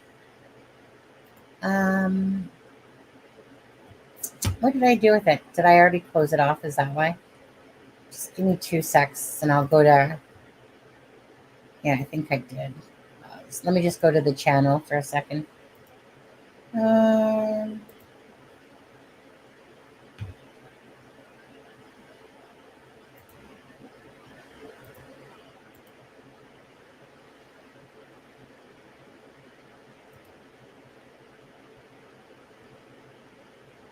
right here. Okay.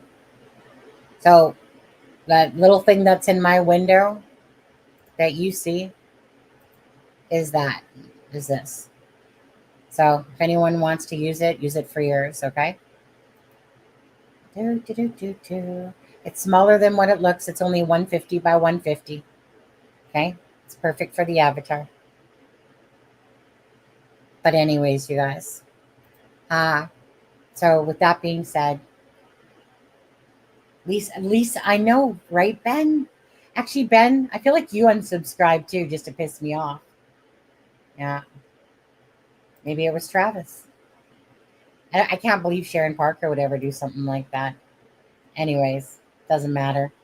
At the end of the day, what will be, right, guys? Have a good one, Lisa. Actually, it was Lisa. We know sarcastic ass would do that in a second on there.